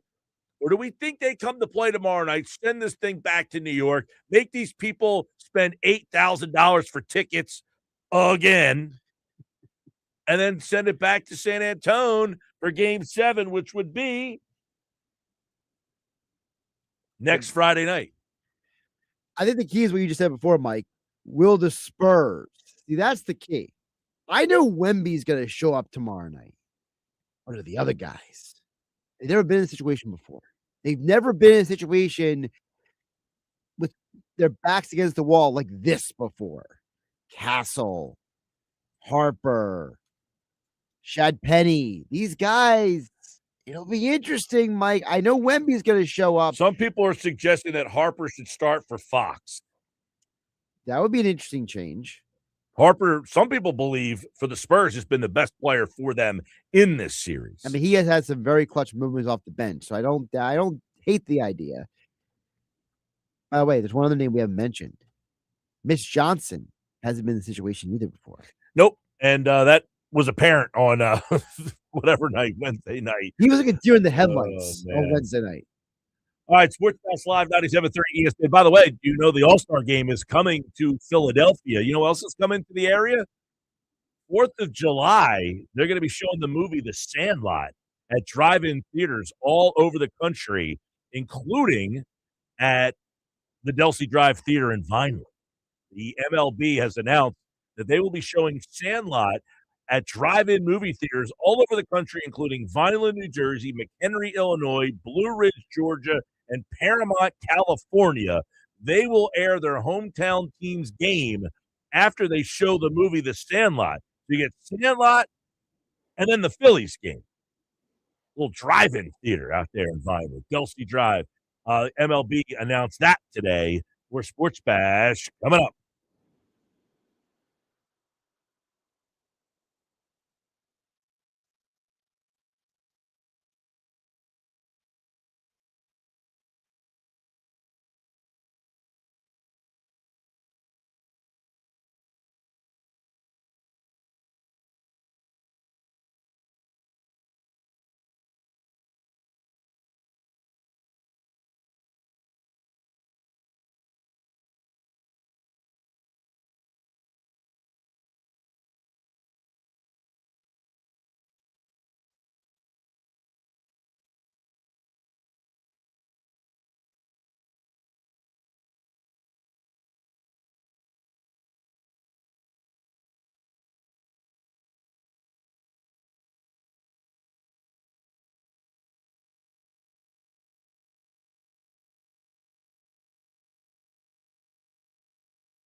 Football at 4, powered by the Inside the Birds podcast, which you can get on all podcasting platforms. And, of course, it's brought to you by the Fanatic Sportsbook at Ocean Casino Resort in Atlantic City.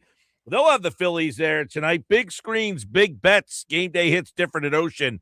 Learn more at theoceanac.com. Don't forget, check out all the live entertainment this summer at Ocean Casino Resort. Now, I told you earlier, they got the Blues Traveler, Gin Blossoms, and Spin Doctor show. They got 311 coming with Dirty Heads coming up in a couple of weeks here. I think July 18th. I was supposed to go to that show, but I think I have a conflict that day, so not going to probably be there. But they got some good shows coming up at Ocean Casino Resort. 311, Dirty Heads.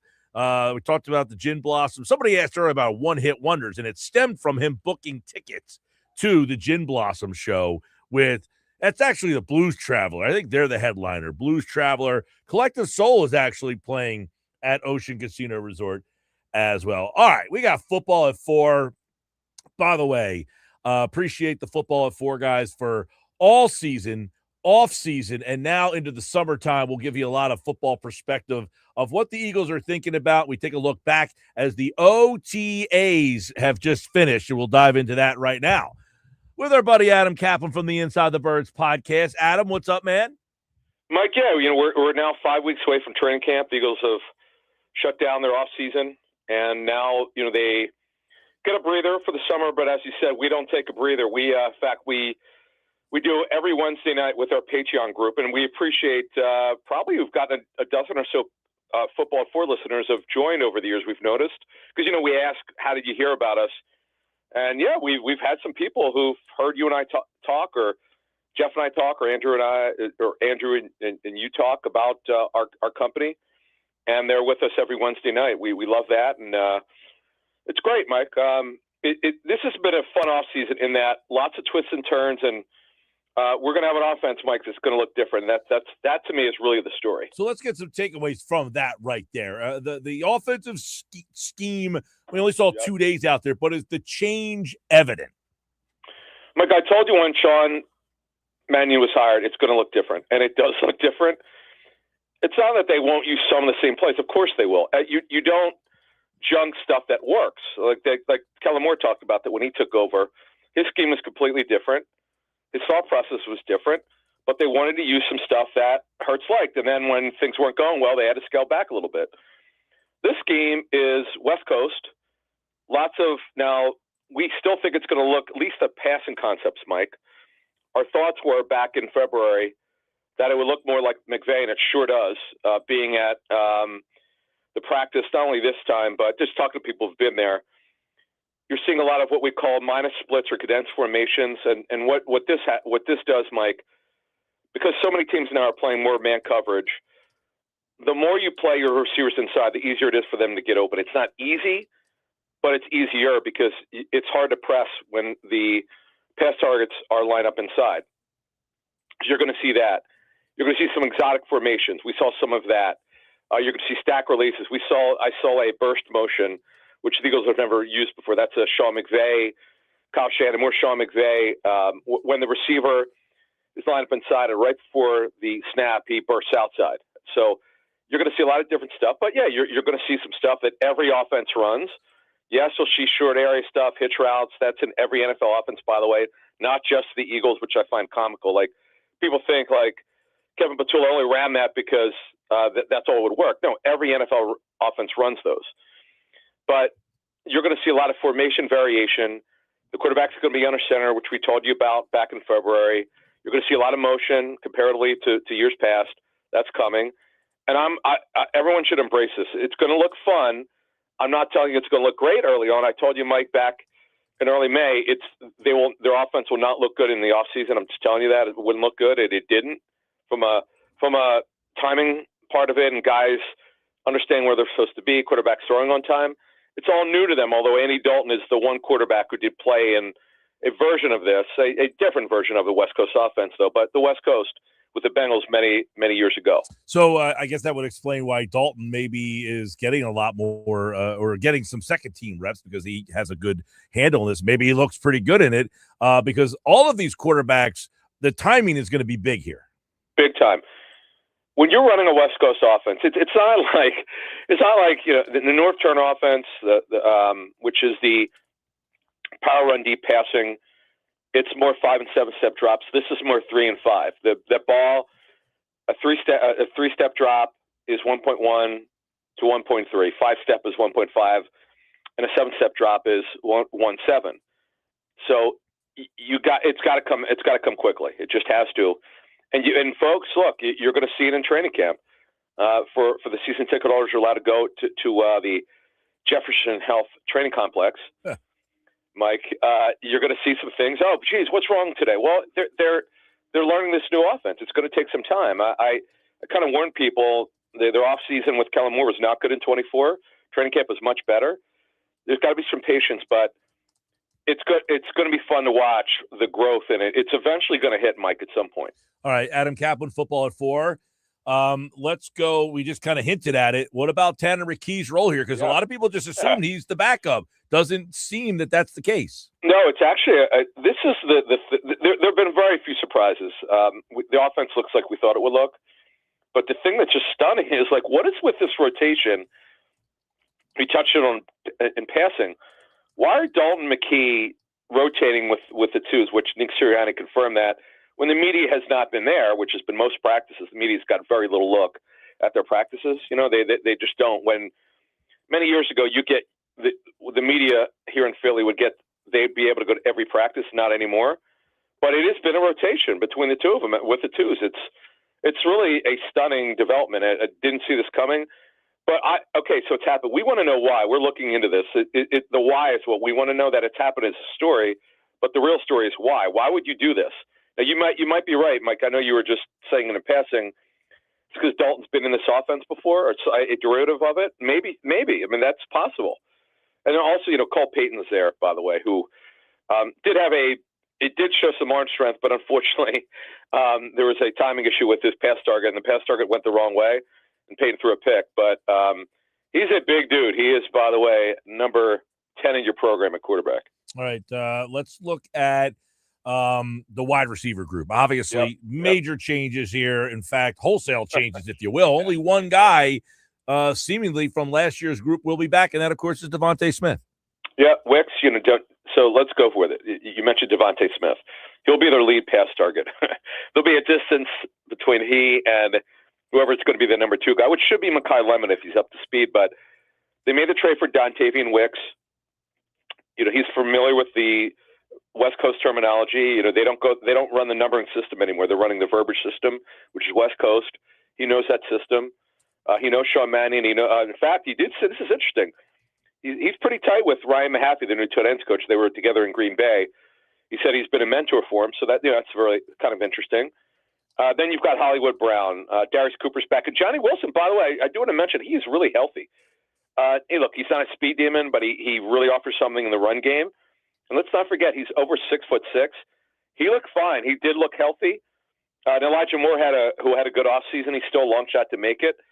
So they've got, Mike, as you said correctly, they've got a new pass target group. It's been kind of revised, but they have enough depth. Now the question is the quality of it, and we'll learn more about that in training camp. All right, let's go to some other things that we learned from the Eagles offseason and recent OTAs and mandatories, which is the personnel grouping. We talked about this with Jeff. ESPN.com wrote an article that says, hey, that they could have a sneaky good 12 personnel grouping. But what diverse looks are you looking for from the personnel grouping? Unfortunately, Mike, Mekhi Lemon missed over 2 weeks of practices, and he's a little bit behind. Not that he won't start week 1, but we just didn't see him enough.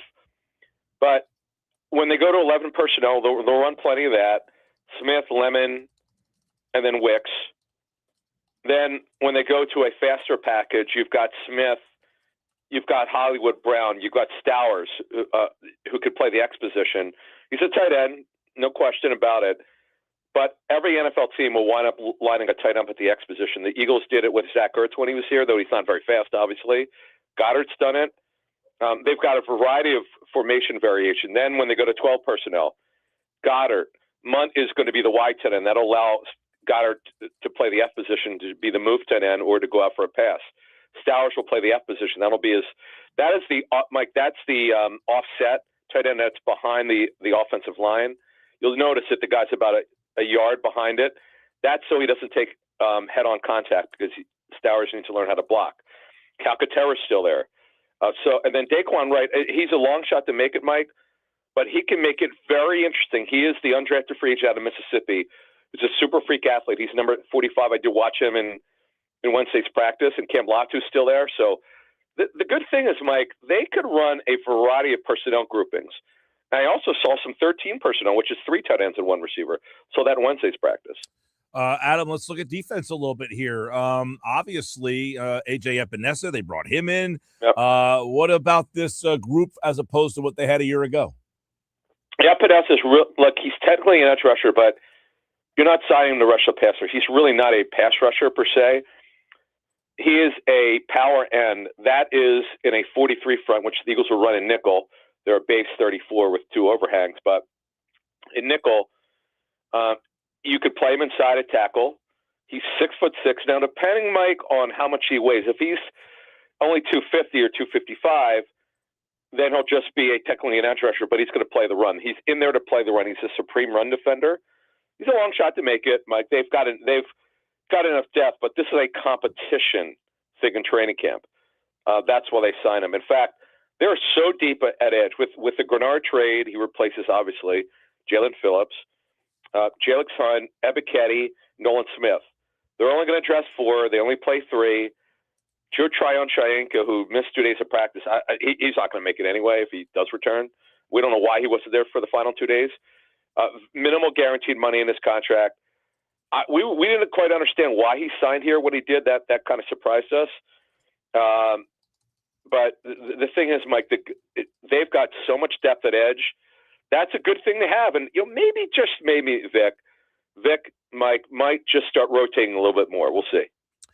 All right, Adam, let's go to one thing that I find it will be interesting. Because somebody asked me the other day, is the ceiling of this defense better than the ceiling of last year's defense? And one of the difference on this team, obviously you've got Woolen in there, which I think many people think is an upgrade, but overall, the speed of this team on defense should be something that stands out. It is. That's on my list here, Mike. So if you just look at the guys who are new here, Grenard is a faster edge rusher than Phillips. He's not as big. He's more explosive. Reek Woolen at 6'4" can flat out fly. He's one of the rare tall, super tall corners, and he might wind up being the tallest corner in the league this year. He's one of those guys who actually runs very well. A little bit high hip, but he can move. Cooper DeJean is a freak athlete, like as it gets. Mitchell moves very, very well. Jalix Hunt, who Grenard, by the way, Jonathan Grenard loves doing some scouting. I don't know if you heard his press conference. And he was asked about his first impression of Hunt. He said an athlete. He's an athlete. Ebiketie's explosive, by the way. So is Nolan Smith. Moro Joma's got good short area quickness. Explosive that Jordan Davis is for a big man. Explosive Jalen Carter is, Mike. So this, and Jahad Campbell, by the way, once he gets on the field, this is the most explosive defense they've had since Nick Sirianni became their head coach in 21. All right. Finally, you look at Cooper DeJean and how his season is going to look differently. Yeah, this is on what has changed. No more cornerback, Mike. They have no plans for him to play corner. He's going to play nickel, and he's going to play safety. As Jeff and I were talking a couple weeks ago, there may be some weeks he doesn't play nickel. Why? If there's a team that's going to play, it's going to be heavy run. Like, let's say, it could be like the Rams. By the way, the Rams now, this is based on last year. If they come in and still are running a ton of 12 and a lot of 13 personnel, the team may not play nickel in that game. Whereas years ago, if you're going to face the Rams, you're playing nickel and you're playing dime because they don't play 11. They don't play 12 personnel or 13 personnel. But Sean McVay shocked us last year when he changed. So just get used to it. It's going to look different. And by the way, he has put on so much mass on his frame. He walked right by me. I didn't even recognize him. I'm like, who is this guy? I'm like, wow, that's DeJean, 33.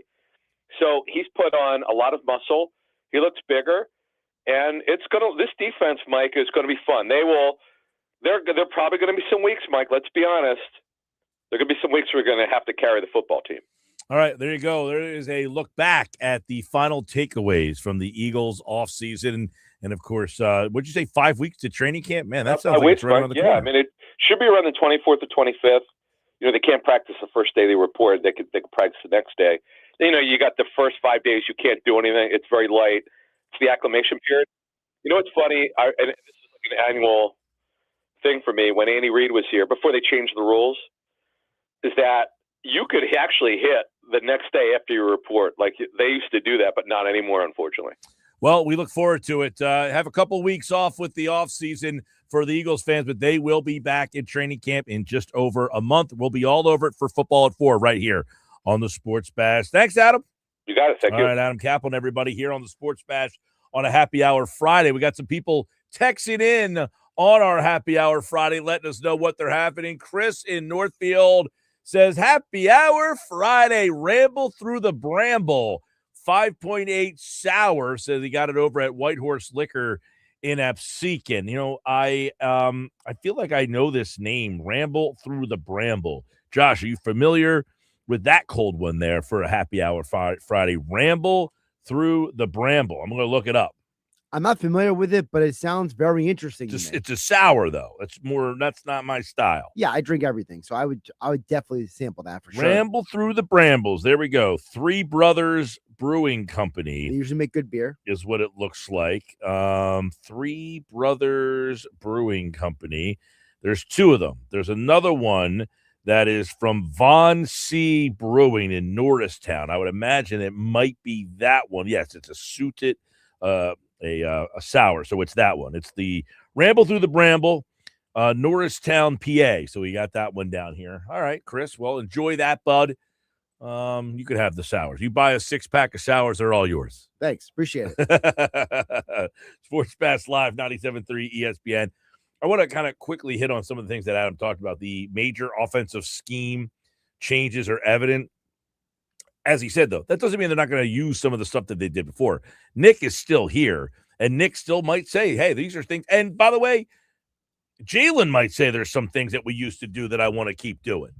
So I wouldn't be shocked if, some RPO stuff is still kind of lingering around this offense a little bit.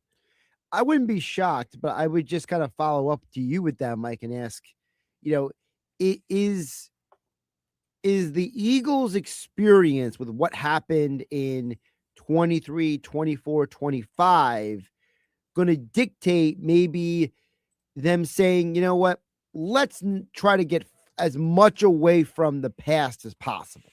But I think if they had success with certain stuff. Well, how do you define success? There were times those 3 years where the offense looked absolutely dreadful. The offense, not every play in the offense. Sure. So, but what I'm saying is that, is it like, I'm going to use 2024, for example. We all know the story during the bye week. They went to Sirianni and Kellen Moore and they said, the offensive line, we got to run the ball more. And they said, okay, we're going to change the offense around for that. Well, at the beginning of the year, they had very inconsistent moments where the offense was productive. Mm-hmm. So you're talking about like specific plays. Well, you could argue that maybe some of those plays had very mixed results in the past 3 years, right? Sure, but I'm sure there are, I don't know the names of them. I don't know which ones they are, but I'm sure of the groupings that they had. There were some they say, hey, we like to keep this stuff around to give different looks. I mean, this one worked. We had good success with this one. One, for instance, in the red zone on the goal line, that little inside pitch to Dallas Goedert. Is that something that they want to keep in the playbook? I see them keeping it, but I don't think that's a exclusive to Sirianni Patullo. We see that in the Chiefs offense all the time with Mahomes and Kelsey. Well, just because other teams do it doesn't mean that it's not something that the Eagles used and had before. Maybe Mannion doesn't have that in his playbook and is saying, hey, that's something I'd like to incorporate. Let's put that in there. When I think of plays that were in the previous system that might not be in the Mannion, my mind goes to some of the plays where you had A.J. Brown going on like a deep route, everybody else just playing decoys. I don't know if you're going to have that play in the playbook as much because No, and I when I think of stuff that might stay, probably more run game oriented stuff, maybe some stuff in the quarterback run game if they want to. Because I said before, I don't see how Sean Mannion's offense has a lot of design runs for Jalen Hurts. So maybe that stuff comes by way of what they used to do in the past. right, and maybe Mannion, goes to, for example, we know that in May, Lincoln Riley was in town. He was meeting with Mannion and Sirianni and Hurts. Does Mannion turn to Lincoln Riley and say, "Hey, I saw Jalen Hurts do this with Shane Steichen. I saw him do this at Oklahoma. How do you think this fits into what I'm doing?" We'll see. That's going to be something to see at training camp. Just about 5 weeks away. Training camp for the Birds. It's almost back. More Sports Bash coming up, 97.3 ESPN. And don't forget, we've got Phillies fastball in about 40 minutes from now. I know Jeff, he texted me. He said, "See, I told you Rincones was going to be the guy." He did say that yesterday on fastball. We were all kind of waiting for that. But we did get the news today. Adolis Garcia's 60-day DL. Looks like his season is probably going to be done. Shaner in EHT says, "I'm hanging at the beach, having a Yingling and Surfsides in EHT." What beach in EHT are you at? Is there a beach in EHT that I missed? A lake, maybe. I don't think so. Happy bachelorette party to Aaron. Hey, Aaron, have a good time. Go Phils. Can't wait till 2034. Come on, man. Hey, Shader, don't give up on this season yet. Don't do it. When we come back, it's today's edition of the Nuggets. They're next.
That's live 97.3 ESPN, the 97.3 ESPN free mobile app. You can watch the show live on the 97.3 ESPN YouTube channel. Like and subscribe on YouTube. Time for today's Nuggets. Don't forget, World Cup 2026 starts tonight for USA. Soccer Fest in Camden starts June 25th with the games coming to Philadelphia. You can watch June 25th through the 27th from noon to 10 across all 3 days on huge outdoor screens. Sign up the New Jersey Youth Soccer Association sessions. They're going to be held at the Rutgers Camden Field. You can shop local at the Made in Camden Village. Check out International Food Market.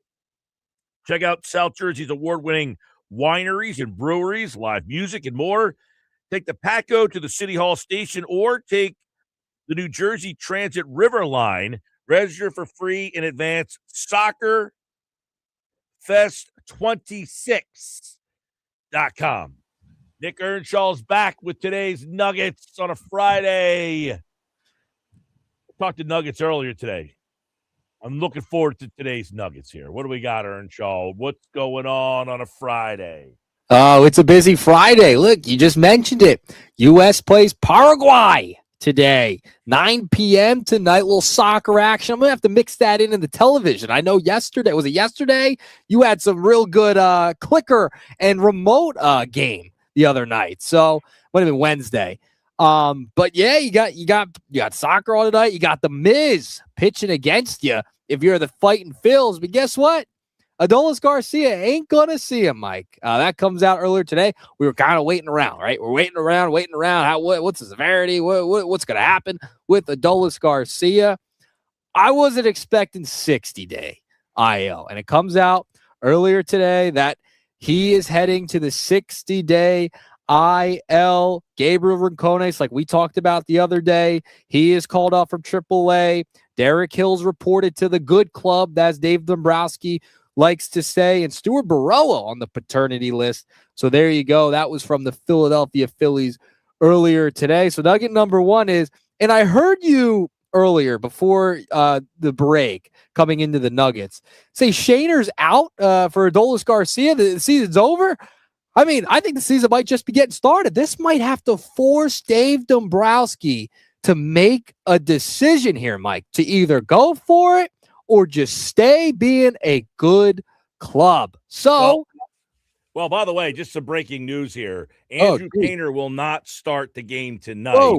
They will use an opener, and Painter will follow. Tanner Banks will start tonight. So Banks will start. Painter is going to follow him up tonight. So Painter not starting. So that's one thing that is new news today. That's one, new. Two. Listen, the Phillies are now knowing that Garcia pretty much is done for the year. Is not going to help them out. They have three options here. One, platoon in right field, which is what you're seeing right now. Rincones is in the lineup tonight. He is hitting, I believe, 7th behind Stott. He will be the left-handed batter in the platoon, which means he's going to play most of the days. Derek Hill will be the right-handed batter in the platoon. So you're going to see a platoon in right field. I would imagine that platoon will stick together up until about the All-Star break, and then they will make a decision if this platoon is good enough. That's one. Two, if Felix Reyes keeps hitting, I would imagine he has a shot to come up here and maybe take over for Derek Hill, and Derek Hill moves over to center field and becomes the guy that plays for Justin Crawford, because Crawford has been being benched against lefties. Yep. Stuart Baroja has been playing for him. I would imagine Hill gives you a little bit more offense than Baroja does. They both run really well. So I think you could see Hill platoon with Crawford and Felix Reyes platoon with Rincones. So don't rule that out either. And then the third option would be you make a trade before the deadline, and I don't think that that's a highly possible option. I just don't think Dave Dombrowski is going to pull a trigger on some big name. I mean, is this the year you go for Buxton? I mean, seriously, this is DEFCON, what, 1? DEFCON 5? I don't know which one's the worst one. if you were hoping Justin Crawford would be an everyday player, they gave him every chance to be an everyday player. He has not turned out to be that yet at this point, at this stage in his career. He's just not. He's just not good enough yet. And you hope he gets there at some point, but you have problems in center field. Brandon Marsh has been a nice surprise. He's been much better against lefties this year. You've given him a shot, and he's been taking advantage of it. And then Adolis Garcia. You went into another year with another $10 million outfielder that you were hoping maybe this guy could revert back to who he was a few years ago. And guess what? Didn't happen. This is even worse. Now he's headed to the 60-day IL. He's had one of the worst months of his career, and now he's on the IL. It's a shame. It's a damn shame. And it's funny because Castellanos isn't on a roster, and now Adolis Garcia may not be on a roster. So, I mean, that's where you're at with those signings. Neither you didn't is get much Max better. Kepler. Neither is Max Kepler. So the guys he's suspended, isn't he?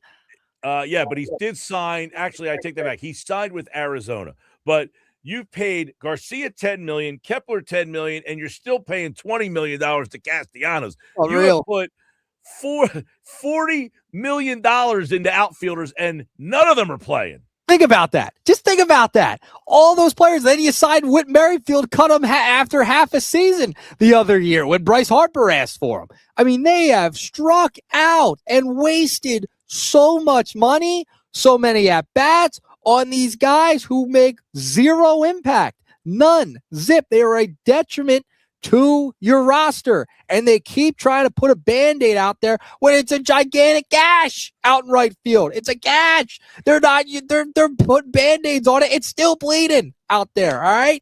That's where it's at. To be fair to them, and I'm not trying to be fair to them because they need to do better. There's a dearth of offense in this league. I hear you. Typically right-handed batters. I hear you. But the Buxtons have been out there. They've tried to make moves. I mean, you've heard their name come up in conversations, and it just hasn't happened. Castellanos was supposed to be the right-handed bat. He was supposed to be on the roster this year after the contract they signed him to. He turned out to be an absolute disaster. And ever since then, it's just gotten worse and worse and worse. And I don't know what you do if you're Dombrowski because there's not a lot of right-handed bats out there. You may have to get creative. Do you go after a Byron Buxton? Does he waive the no-trade clause? I don't know. But if you want to compete for a World Series, that outfield is not good enough. That outfield is not going to land you in a World Series, and you're not going to beat the Dodgers with that. I'm sorry. Most likely not. And the problem I have right now is where do they get that guy? They tried the Austin Hayes thing a couple of years ago. That really went haywire on them because he got hurt. Who knows if Austin Hayes would have been the guy for them had he been healthy. I mean, that was an all-star player. Was he a big-time all-star? No, but he was a guy that, they thought, hey, he could hit right-handed. And then, Austin Hayes last year signed with the Reds, and I thought that they should have brought Austin Hayes back last year because they said, listen, this is a guy we liked, but he got hurt, and for $5 million, which is what he signed to go play in Cincinnati. Last year in Cincinnati, he had 266 with 15 homers and 64 RBI. That was significantly better than what you got from Max Kepler in your right field options. This year in Chicago with the White Sox, he's been hurt and been terrible. So he wouldn't have been but that was one trade that they made to try to rectify. And it's like, hey, we went out and traded for an all-star player and it backfired on us. So listen, outside of getting the big names that we've heard for 10 years, Mike Trout, Byron Buxton, there's not really a good option out there. I mean, even you're telling me the Tyler Wards or the Joe Adells, now, those guys might come into play more now with this situation because if Derek Hall is your answer, the problem is Derek Hill. Sorry, Derek Hall was the first baseman that they had. If Gabriel Rincones, the spotlight's on him now because he's going to play a majority of the time. He's going to get the problem with Felix Reyes and Otto Kemp when they got called up. There was no at-bats for them because they hit right-handed, so they only face left-handed pitching. Rincones will now play 5 days a week for the most part. He has the chance to say, I can handle this job. Remains to be seen. Yeah, and it's a great time for Johan Rojas to get hurt, too, as he starts ramping up back from his suspension. He gets hurt, so he's out. So he's out of the equation for this year as well. I mean, they have just had, number one, it's been bad luck, too. There's a little bit of bad luck in this whole entire situation. You brought up the Austin Hayes thing. I ripped him. I thought it was a horrible trade, and blah, blah, blah. He had the good year with Cincinnati. I understand that. But if you look at the entire landscape of the outfield, this is like where you need like a surprise. Just could Rincones be that guy? Say, this guy came out of nowhere. He's one of our top prospects in our system, in a weak system. Can he be that guy and just be the surprise guy on a team that's trying to compete for a World Series? Because sometimes you just need that surprise at some point in the season. We thought a couple years ago it was Johan Rojas. Didn't really turn out to be the case. But if Rincones, he's going to get an opportunity because they have nothing else. And you mentioned bringing up or trading for like a Ward or a Joe Adell. You kind of have to. You have to do something at the deadline because you are getting zero out of right field. I mean, anything could be better than what they're dealing with right now. And Adolis Garcia going to the IL does not help the matter. No, it doesn't. And I'll tell you, I think, though, you're going to have to probably go through this at least until the All-Star break, which, by the way, not the All-Star break, the trade deadline, which is August the 3rd. That's Monday, August 3rd. So today is June 11th. You still have just under 2 months to keep kind of waiting for that to all happen. Well, if you're Rincones, I mean, this is your opportunity, man. I mean, you have it on a silver platter right now to go out there and make a difference, make it an extreme difference if you're Rincones. I mean, he's 25 years of age. He was a number 6 overall prospect in the Phillies organization. Bat 239 this year. Slash line isn't great, but he's getting an opportunity. And remember, it does not translate. AAA and Major League. We know this. It's very obvious. And we haven't seen anybody like the Otto Kemps of the world take that next, even Justin Crawford, take that next step once they get to the big leagues. They just haven't done it. No, and even like I thought Bob brought up a good point earlier, which is what's the ceiling for Justin Crawford? Like at his best, what is he? Is he a 280 hitter with no power? Like what does that mean for you? So your outfield offense has been a problem. Now, you're lucky that Brandon Marsh has far exceeded what you thought he would be. What if he was just the Brandon Marsh that we know from the past? Could you imagine? Could you imagine if, what is he, 5th in the National League in batting average right now? Yeah, if you were to get anything out of Brandon Marsh, I don't know where they'd be at. I mean, they've already gotten their manager fired, so I can't even imagine they fire the manager and they're getting nothing, literally zero from the outfield. Would not be good. Zilcheroni. All right, nugget number 2. I'm sticking with the Phils for a second, and our buddy over at Phil's Tailgate, who just does an outstanding job, tweeted this out earlier today. Tom McCarthy, Ruben Amaro, Ben Davis, John Kruk will broadcast Tuesday's game against the Miami Marlins from the stands. Their exact location of the ballpark is to be announced. So, with that being said, I wanted to create a nugget, pose a question to you, as well as the audience, 609-403-0973. Where is the worst spot to watch a baseball game at CBP? With them going to the stands, whole thing, where is the worst seats? I've sat pretty much everywhere in that ballpark. I can tell you where mine's at. I want to know yours. Mike, I'll let you go first. Where's the worst spot? Great question. Worst spot to watch a game at Citizens Bank Park. Let's see. I'm going to pull up the old Mapperoni here because I haven't sat in the worst spot, so I don't know what it would actually be. I've been in some tough views, etc. I've had the foul pole in my way. It's been bad. I would think. Now, I did sit in the auxiliary press box before during the World Series in 2009. Oh, up in that is like up the third base line. Down the third base line, like on the second level. Like I've never really, I don't think I've ever been to like the upper, like out. I don't think I've been past that level, like the upstairs, like been up 300. I don't think so. Oh, we got to get So you. I in don't the know group. what's a bad seat up there. I will tell you right now. I sat up in the third deck in right field. It was New York Yankees versus the Philadelphia Phillies. My seat was directly in front of the foul pole. I mean, directly, right in front of it. Unobstructed view. That, to me, out of all the places, I've sat in left field, I've sat in right, I've sat behind the plate, I've sat first base line, third base line, left. It doesn't matter. Upper deck, wherever.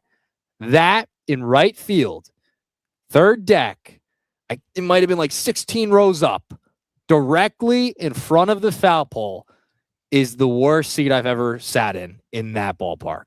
I was directly in front of it. Do not do it, even if it's cheaper, because it was way cheaper than the rest of the seats, because it was going for a pretty penny, because it was the Yankees.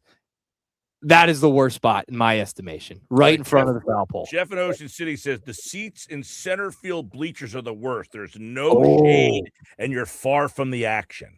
That's a good one, because if it's a sunny day, you get that Sunday 105, 135 game in the summer. Woo. I was going to say, I sat on the third. So one time we bought tickets. It's like row 1. Yeah. Third base side between third base and left field. And you're thinking, I'm in the first row. This is great. How come they're only $70? When you get the tickets and you get there, you realize why they're $70. Couple reasons. One, the net is right in your face. So you're looking through the net and you're literally in the first row. So the net is right there in your face. 2, the third base coach stands right in front of you so you can't see anything. Nothing. The third base coach literally is right in front of you the whole time. You can't see. You're looking around to try to see the pitch to the batter. 3, day game, sun, baking, hot. Yeah. So for a third base, for a first row seat, that seat sucks. Yeah, I've sat. It's funny. I think we did it. So we've gone on Father's Day a lot growing up. And there was one time we were like the 4th row third base line, and it was a steamer. Doc Halladay was pitching that day. I can't remember what year it was. I was probably 10 or 11 years of age. And he actually lost that game. I believe he got 4 runs in that start.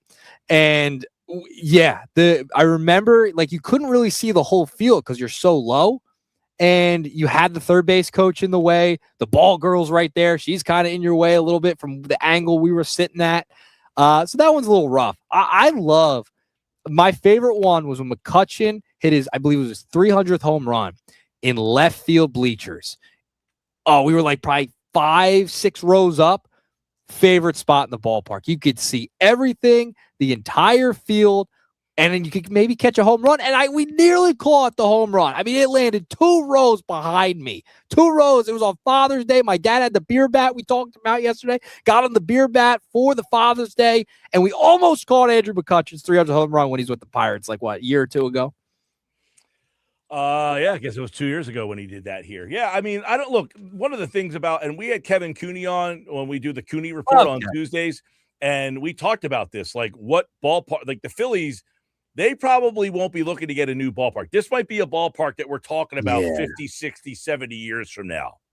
I think this is one you kind of savor, and you just rebuild certain areas, replenish certain spots.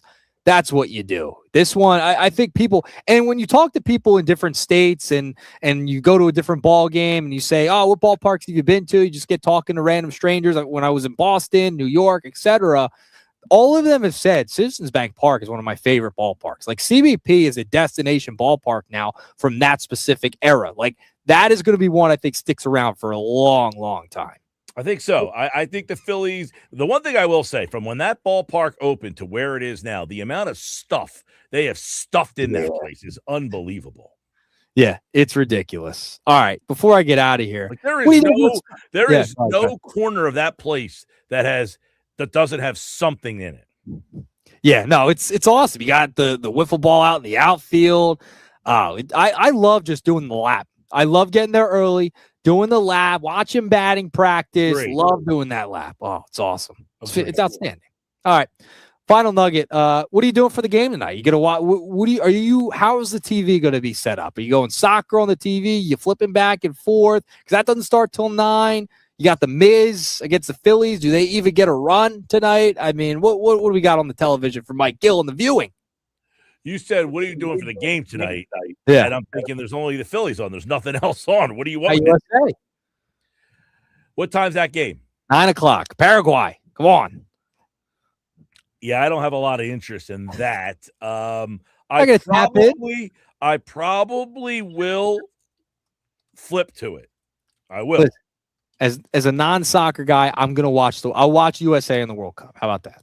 I did say I didn't know the game was tonight. I wasn't aware that they were playing tonight. So you're welcome. That's why I provide the information for you. There you go. I would imagine. I got to text my buddy now. He's a big soccer fan. They got season tickets to the Union. With a 9:00 start, I'm wondering if he's got some plans for the game tonight. I'm sure he does. I mean, big night. It's probably going to be busy around town. AC, Philadelphia. It's going to be busy everywhere. Now, I'd like to know from the people listening out there, are there any of the local establishments that are doing anything special for the games? Like, is anybody doing something for the soccer games tonight? Like, I know that I did see a couple places decorate and do some stuff.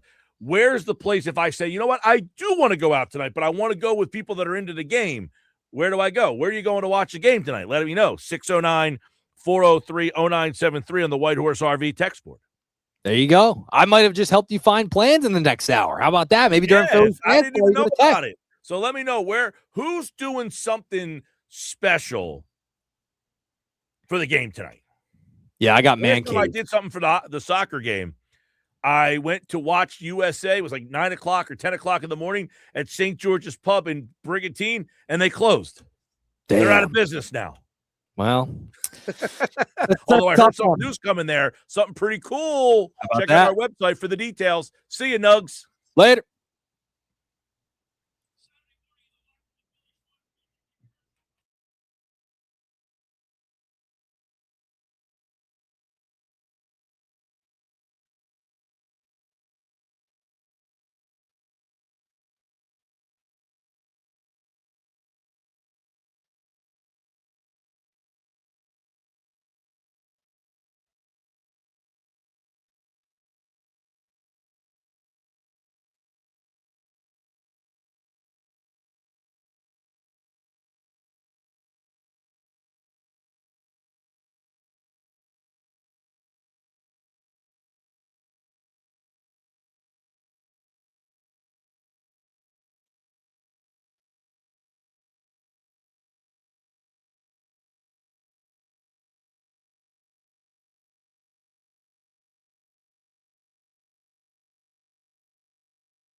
All right, 5 o'clock. Brought to you by Ventnor Social, the place to catch every Phillies game, including tonight. Jacob Misiorowski starts. We thought it was going to be Andrew Painter. Scratch that. He has been bumped for Tanner Banks, but we will see Painter. We'll explain in a moment. Jacob Misiorowski, who is right now Vegas odds second in the Cy Young to Christopher Sanchez.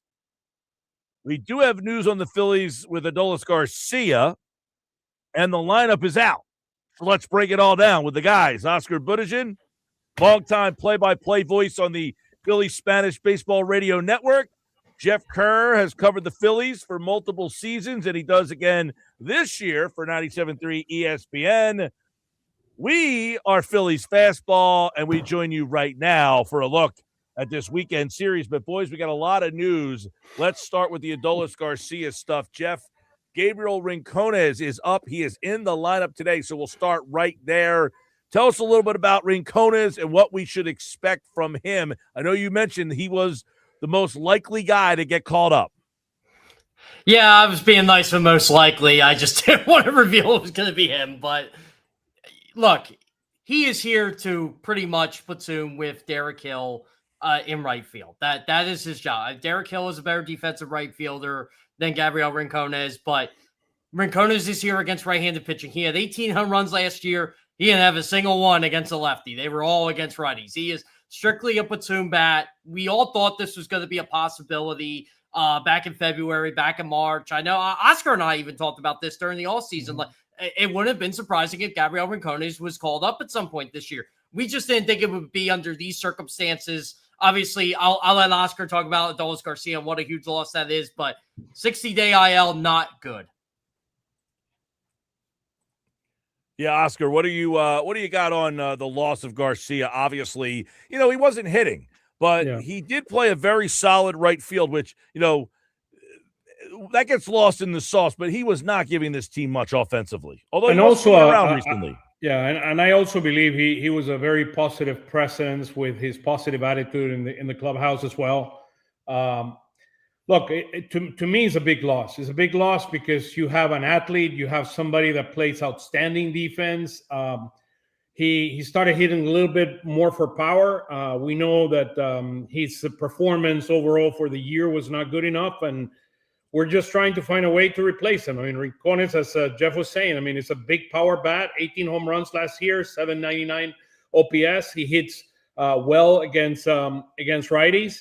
And on the other side, you go Derek Hill, and he hits better. He has a 780 OPS against lefties. So I think the platoon is there. I do believe that it gives you more flexibility having those two guys there than just the situation that you have right now, particularly with Berroa. He couldn't hit.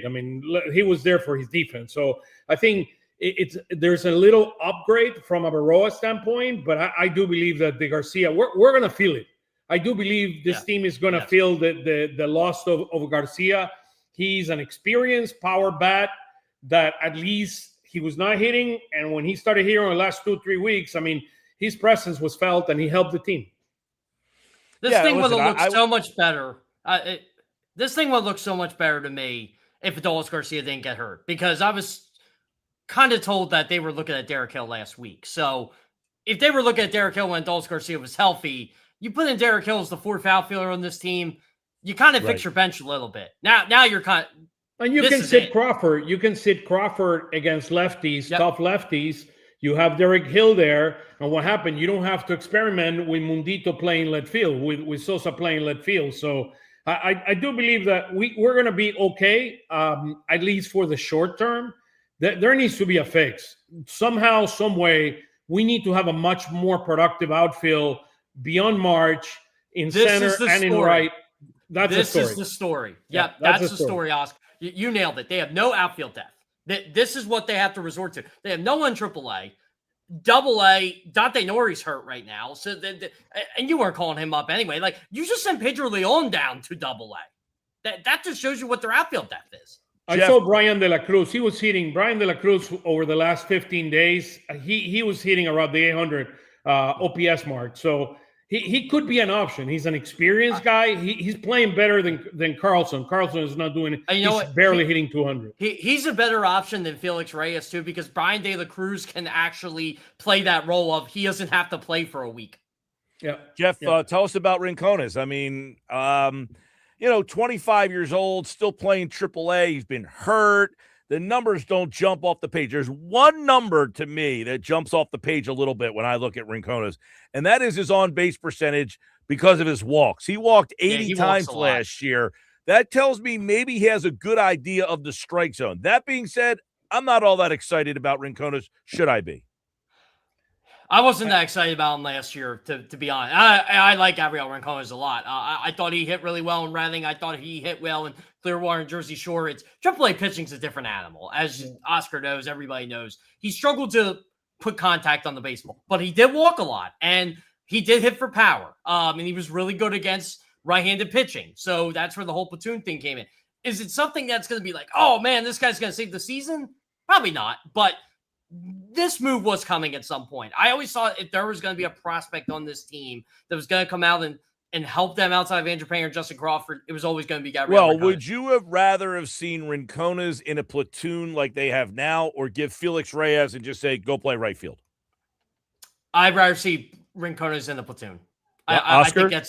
I think short term, look, I don't think you have many options. I mean, many great options. So what they're trying one more option here. If this option doesn't work, they could fall back on Felix Reyes.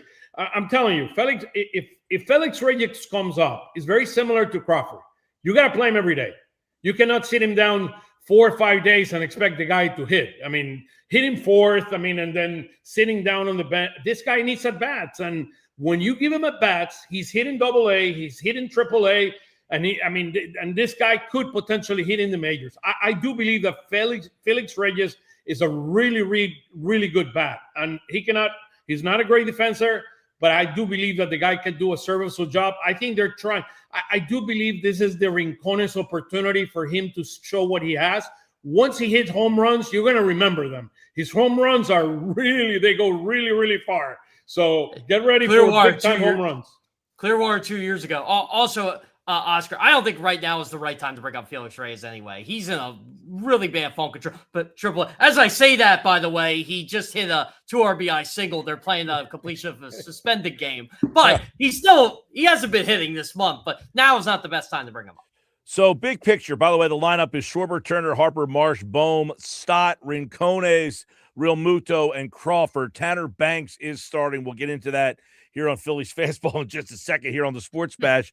But you got Rincones, another left-handed bat. Schwarber left-handed, Harper left-handed, Marsh left-handed, Stott, Rincones, Crawford. I mean, they're going really left-handed heavy against these right-handed pitches. So Rincones, though, he's going to get a majority of the playing time, right, guys? I mean, that's what this kind of signifies here is he's going to play probably close to every day because he's the left-handed batter. I think that's a plan. That's a plan. I mean, that's why you bring him. This is a trial. I mean, this to me is a trial for him. For how long? Show what how long do you get? How long do you get? 2 months. 2 months. 2 weeks. I mean, I don't think 2 weeks. You said 2 months. I say 2 months. I say 2 months. I don't think this is a 2 months trial. I do believe this is 2-3 weeks. We see what happens, and then after that, you're going to have to make decisions. Look, the reality is that you need to go and acquire a legit outfielder, a legit 1 or 2 outfielders that can get you to the postseason. But who is that going to be? That's I don't know. JJ Bleday, which is lefty too, he's been hitting really well for the Cincinnati Reds, and I don't think they're going anywhere. So that might be a name together with Bader. I mean, those might be 2 names that are out there that could be this is my giving issue. the house. I agree with all this. This is why I say 2 months, because so many teams are not out of it, and they are not going to wave the white flag yet. They're just not. Sure, I agree. Yeah. I agree. No, 100%. We actually but the question is, Jeff, let's say, I mean, God willing, he doesn't do this, but let's say he goes and strikes out, I don't know, 18 of 20 at bats. It could happen. It could happen. Are you going to let him play, or, I mean, that's what I'm saying. See, this is my issue. Because you did this same crap with Felix Reyes, and you've done this same crap with Otto Kemp. It does not help these kids, and you don't have a good farm system. just let this guy play. I don't care if he hits 200. You let Adolis Garcia hit 200. Well, the problem with that is Garcia, I think, and maybe you guys disagree, he got a longer leash because of his defensive prowess, that they were able to deal with it longer. If you're telling me, I don't think Garcia was going anywhere anyway. It's not like if Adolis Garcia kept this up, they were going to cut him. It wasn't going to happen. Exactly. So he was kind of anchored there because of his defense. I think they valued his right field arm and his defense enough to tolerate the offense. And listen, the one thing about Adolis Garcia, he was coming on a little bit. He has some power. The one thing I think you were hopeful for, guys, what have the Dodgers gotten in these playoffs? It's under-heralded guys that came out of nowhere and got the big hit. And that's what you were hoping. And Garcia was the MVP of that playoff run, and they were hoping, can he just hit and get hot in October? So I think you're right, Jeff. I think Garcia was here to stay. I don't think they were planning on it. This has really changed the dynamics, though, don't we think? It does. Oh, absolutely. Yeah, because you needed this guy. Like, everybody can say he stinks. I can say he stinks, but you need this guy. Like, this guy needed to be your everyday right fielder because of their outfield situation. This is the one injury they could not afford. If I had to rank Phillies injuries they can't afford outside of the stars, Brandon Marsh and Adolis Garcia. They're the two. Well, this outfield, we talked about it earlier in the show. Justin Crawford and Painter, the two rookies on this team. You were excited that they got these two new guys. They were going to be an infusion of some youth. Let's go with Crawford since we're talking about outfielders. I don't know, Oscar, I'll start with you. Would you say he's been disappointing about what you thought? I think he's been okay. I think it's been a learning experience for him. I do believe the kid has talent. I do believe the kid has a future. Can I say the same thing about Gabriel Rincones? I think Gabriel Rincones he has a lot of power. I do believe that he has a lot of power. The question is, can he become a consistent hitter in the major leagues? And I think it's a big question mark there. I mean, he's when you look at the scouting, it's at 45. I mean, overall, with 60 on power. So you can see the power. I don't know if the holistic part, it's encouraged what he did last year in terms of base on balls. He's an experienced guy. He's 25 years old. So we'll see. Gabriel Rincones is Derek Hill. Derek Hill's, he's been around. So if that's the career, then not a glowing. Yeah. He's around. But I talk about Crawford. We talked about Crawford. Like his on base is under 300.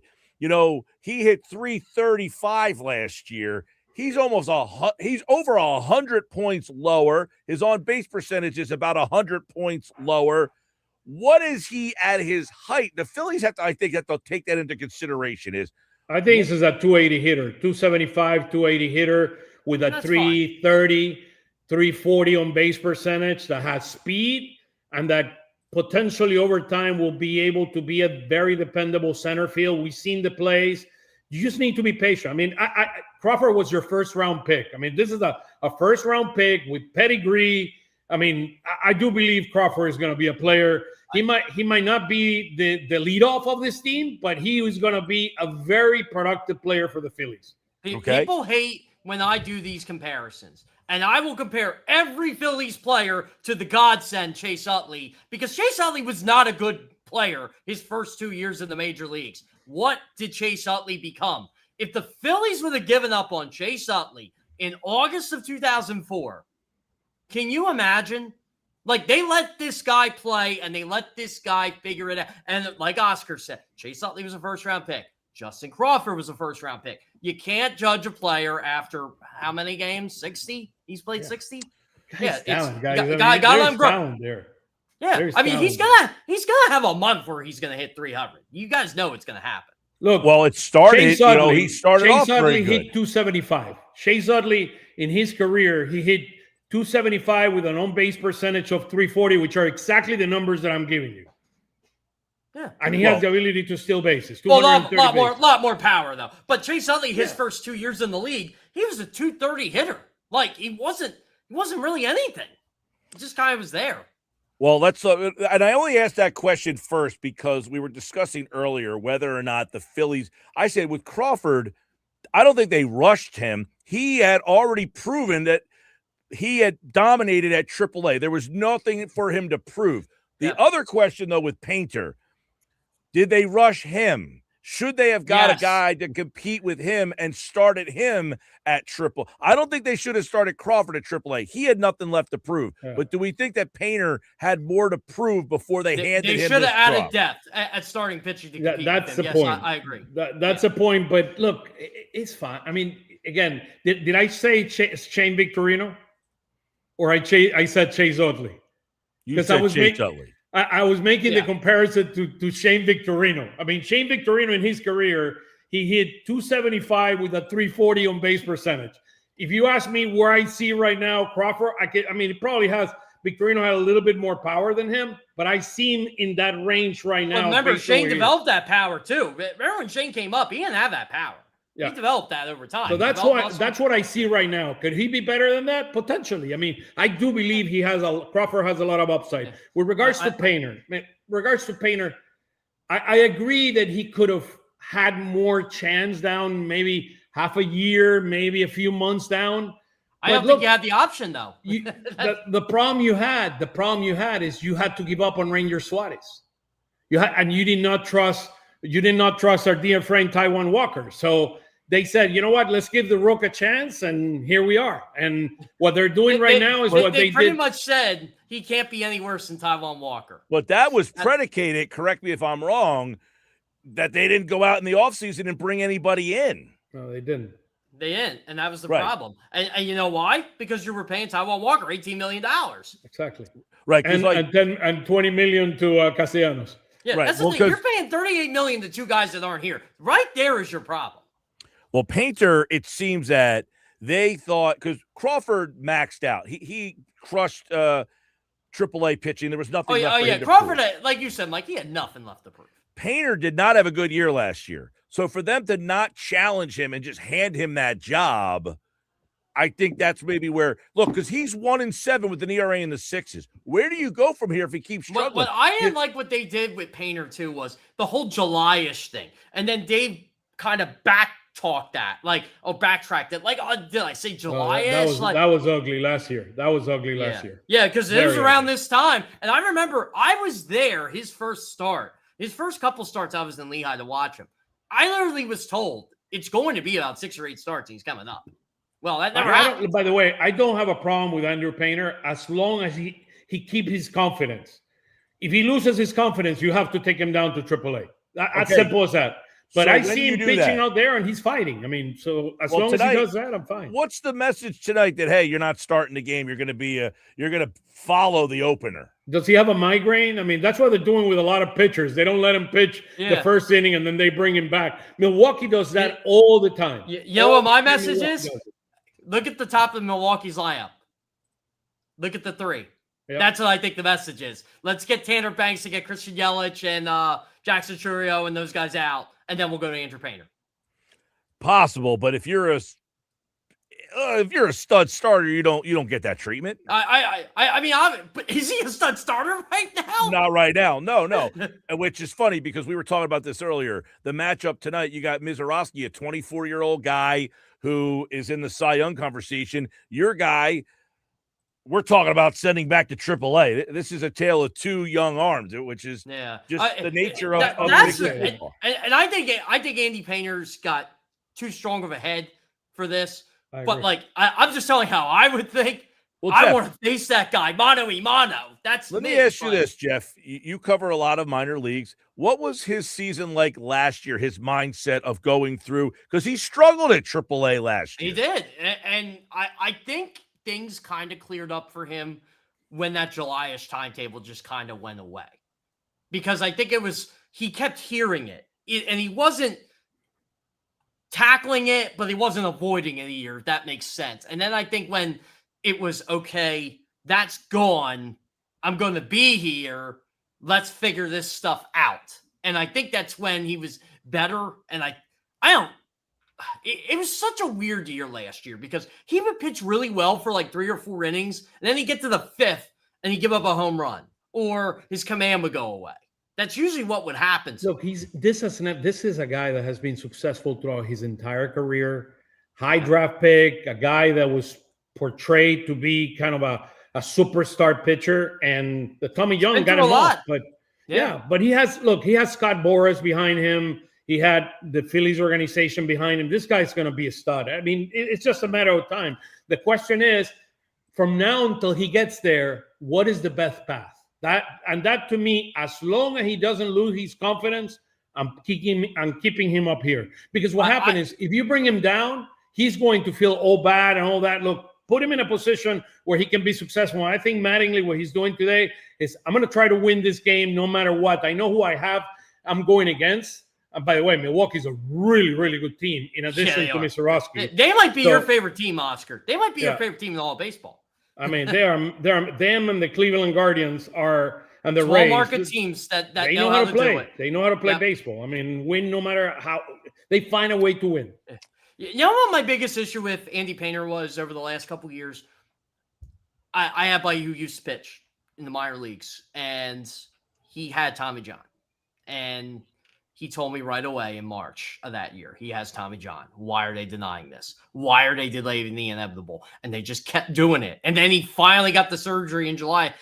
First text I got, this could have been avoided in March, and he might have been. I mean, who knows where he'd be at this point right now if that would have happened. Yeah, I'll tell you what.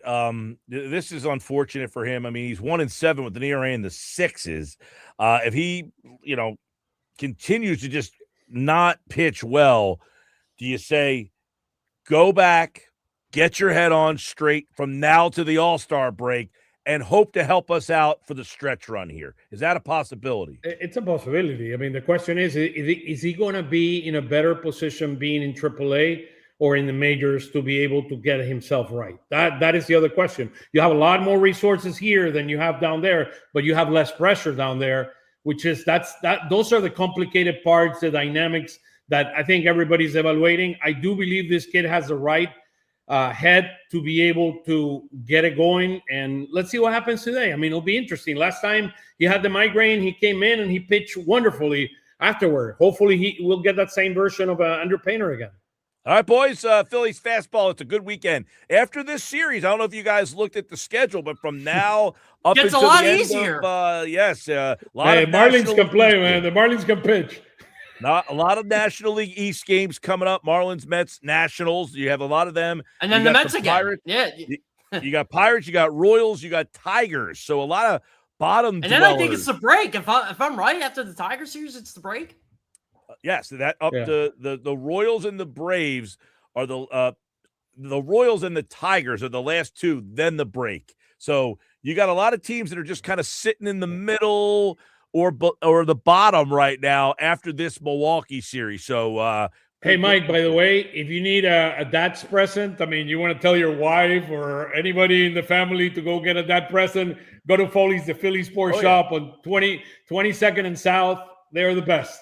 They have a lot of dad merchandising, Phillies merchandise, related merchandising. Father's Day coming up June 21st, everybody. So, yes, make sure you check that out. All right, we're back on Monday with Phillies Fastball here on the Sports Bash and all the social media platforms. Good to see those numbers jumping up. We had a big day yesterday of everybody watching the show. Jeff, Oscar, have a good weekend, guys. And don't forget Phillies Weekly on Sunday night. Team Kelly Oscar, and Destiny will be on Sunday with us. So looking forward to it. All right, boys. Check out Phillies Weekly on all social media platforms. And, of course, Oscar and Jeff are back on Monday for Phillies Fastball. And, of course, the Phillies tonight will see a fastball of 103 miles an hour from Jacob Misiorowski. All right, when we come back, the Sports Bash continues right here on a Friday edition. It's happy.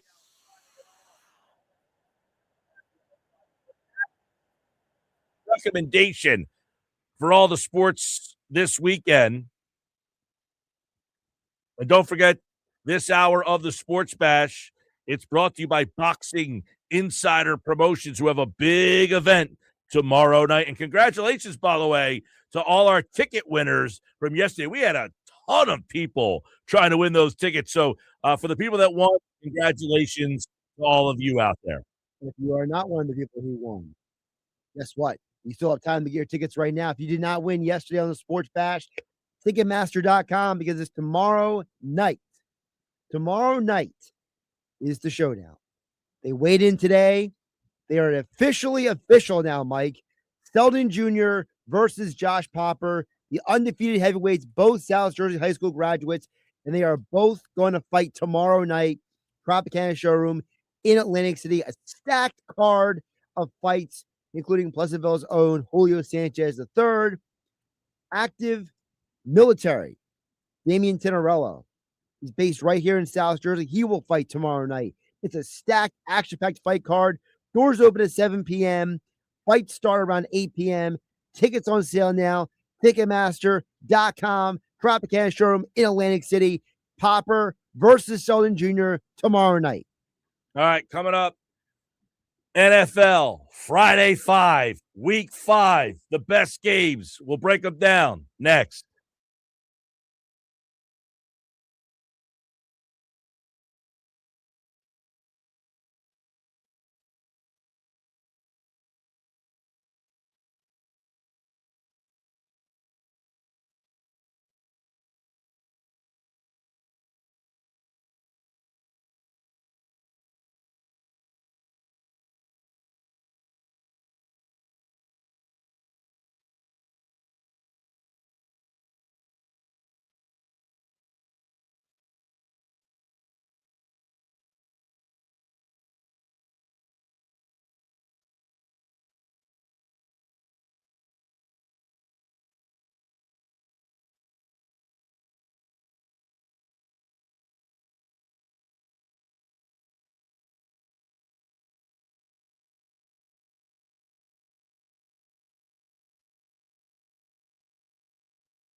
It's time for the Friday 5. Friday 5 each. Friday at 5:30. We pick a week in the schedule. This week is week 5. We tell you our 5 favorite games. And then when week 5 gets here during the football season, we'll look back to see if these 5 games still are the best 5 games of the week. Are you ready? Now you're going to Boxing Insider tomorrow night, right? Yeah, I'll be there all day. I'll be hanging with Hennig from the Trop, and then I'm just gonna stay on the property. No reason to leave because the fights are that night. So what time do the fights start? So the doors open at 7. They're gonna start roughly around 8:00. It's one of those situations where it's kind of up to the boxing commission when it officially starts. So Well, what time are the doors open? 7. I don't want a literal answer. I just want to know when the doors are open, not when the fight commission decides to let the bell ring. 7. Doors open at 7. Okay. So I try to get an easy answer. When are the doors? He goes, well, it depends on the boxing commission. Jeez. One of a kind there, Josh. All right. Time for the Friday 5. 5 games. Here we go. If nothing else, you can laugh at me every day. The Eagles, this is the week they play in London. Yes. So, by the way, Thursday night game is out because we only pick Sunday and Monday games. That is Tampa and Dallas. So, 5 games I like the best. Here we go. Number 1. Oof, it's a tough week here. I was gonna say I can already tell you are not gonna like this schedule. San Fran and Seattle. How about that? Good start. Super Bowl champs taking on probably one of their biggest threats in the NFC, right? I would think so. Mike Evans, healthier team this year. They've been solid, for the last couple of years here. Seattle coming off the Super Bowl. That's a 4:25 game on Fox. That would be on the list. Got to go to Monday night, Buffalo and the Rams. Okay. Very good game. I'm curious to see what happens. You think that Aaron Donald will return? That's one storyline that I'm curious about. I mean, he's working out like a fiend, apparently. I think he's going to play. How much is he going to play, though? That's the I question. don't think there's any question in my mind. He is back to play. Like full-time play? Yes. That's interesting. You don't just come back if you're Aaron Donald to be half-ass Aaron Donald. Oh, I don't think he's coming back to half anything. I just am curious what he is not playing for. Is it 2 years? No, he just didn't play last year. Was it just last year? Pretty sure he played the year before and didn't play last year. He's 35 years old, so he's not like old. He's not like coming back at 38 years old. Yeah, I think Aaron Donald comes back, and I think he's Aaron Donald. And you got Aaron Donald playing next to Myles Garrett. Good luck. And don't forget all the young guys on that defense already. He last played in 2023. Really? Yes. I thought it was 2 years. It was actually 3 years. Well, he missed 2 played in seasons. 2023. He's retired after they won the Super Bowl. They won He that. wasn't on the team the year the Eagles beat them? He was not there for 24 or 25. Huh. Surprised by that. But the larger point is that the Rams have a ton of young He has talent. 2 years of health that he hasn't done. I was saying 2 years of no wear and tear, Yeah, right? exactly. All right, so Buffalo Rams, Chicago Green Bay. This is going to be one of those games I am going to be very interested in this weekend because the Bears are a team. They were the big, splashy team last year, but the Packers had a ton of injuries by the end of last year. See, I like the Bears last year. I didn't like the Packers last year. Right. See how this one maps out, but that game's on the list. Bears actually have the toughest schedule of any team in the NFL coming into this year. Give me, there's a lot of bad matchups this week. How about, because there's so many bad matchups, I got Denver and the Chargers. That should be a good one. That was the one I was eyeing up because I think that even if Patrick Mahomes comes back 100% this year, we know all of these guys take a little time to get back into it. All these guys who have knee injuries, right? The Tom Brady's or Phillip Rivers, that first year back after the major knee injury, it takes a little time to get back at the full speed. So this division may come down to the Chargers and the Broncos. We don't know what's up with Bo Nix. There's that too. That's been the problem with me picking these Denver games early. The last one, so those are 4 I've given you. These are my other options. Houston, Tennessee, not a lot of interest there. No. Cincinnati, Miami. I mean, Miami just has nothing. I mean, Miami is like they signed Willis. Yeah, they signed Willis. I mean, they built their they have the cheapest roster in the NFL right now, Mike, and they built their team like they're the OKC, the Sixers tanking in the NBA. Listen, if Willis can actually play with, although they lost Waddle, they don't have Hill, so the receiving core is completely different down there. They might be calling you. I don't a lot of wide receiver experience, so I'm not in on that game. Vegas Patriots, No. Minnesota, New Orleans could be interesting. Right. By the time we get to this week, if New Orleans has a good start to the year, now you're tuning in. Cleveland Jets. No. Indy, Pittsburgh. This is probably the one. I mean, it's definitely got to be in the conversation because if Daniel Jones is back by this point, the Steelers have a solid start to the year, this could be one of those games that determines the wild card. That's on the list, possibly. Giants, Commanders might be the 5th game because it's division, and depending on how these teams start, somebody could be in the East, the other one could be out of it, or they both could be in it, and the loser kind of fades. So that one could be intriguing because of where we are. See, that's the game I'm zeroed in on because early enough in the year that they are not, going to be out of it yet. It's early enough in the year. I think Harbaugh's going to have a massive boost for that team to start the year. They're going to, have focus. They're going to be challenging teams. And the Commanders, we forget how injured they were last year. And if they're healthy this year, they could be competitive. Detroit, Arizona, meh. No. Baltimore, Atlanta is your Sunday nighter. That game is purely dependent on if Tua is healthy or not. Yeah, I mean, Atlanta to me, at this time last year, I remember debating, I liked Atlanta better than I liked Tampa. Right. Now I'm kind of meh on Atlanta. Although they still have they still have Kyle Pitts. Well, I'm saying they still have a ton of weapons. Drake London, Bijan Robinson, Pitts. They still have a lot of skilled players. If that team is healthy, they have a good offensive line. Question is Tua a better, more high ceiling than they've had? Kirk Cousins, meh. He didn't play really well. Definitely more high ceiling. When Tua's been healthy, he's been great. So the question is, the problem I had last year, the thing that I liked about Atlanta, is I said their quarterback play had been terrible, and then they got Cousins. And I thought that Cousins would at least be serviceable, and he wasn't. Right. So they just basically getting rid of Penix? Well, Penix is still recovering from that knee injury. But he's not going to be – He's not going to be ready to start the year. Okay. I thought maybe he would be back to start the year. I haven't seen any reports of him on the field. Tua, even if he's healthy, I would imagine that they've decided to move on or they're ready to move on already. I don't think they've really made a decision. I think they're trying to see whose knee holds up. Oh, jeez. So that's your Sunday night game. Your Monday night game is Buffalo and the Rams. Your Thursday night game is Tampa and Dallas. Tampa and Dallas, I do have some interest in. Tampa and Dallas can be a fascinating game. So that's this week's Friday Five. San Francisco, Seattle, Buffalo Rams, Chicago, Green Bay, Denver Chargers, Giants, Washington. Is there a game that you would switch out?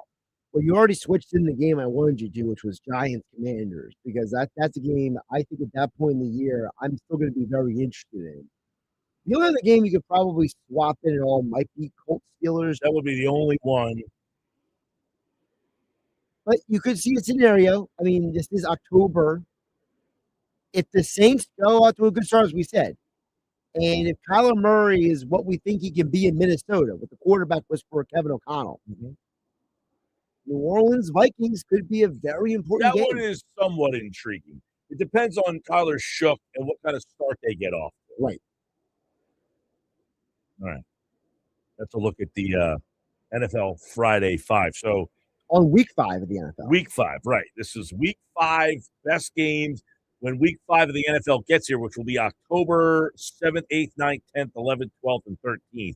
From Thursday to Monday, we will look back at these 5 games and see if there's still the 5 games that we think. Now, sometimes there's a team that comes out of right field And you're like, man, I didn't see that team being good. Well, that's why we're queuing up, for example, the New Orleans Saints. That they could be one of those teams that comes out of left field. That's why we're queuing up the Commanders and Giants, because those are two teams that. Well, and we're always partial. You're kind of partial to division games because obviously, if Washington or New York at this point are 4-1 for whatever reason, or 3-2, and the winner, if they're both 3-2, the winner of that game goes to 4-2. Right.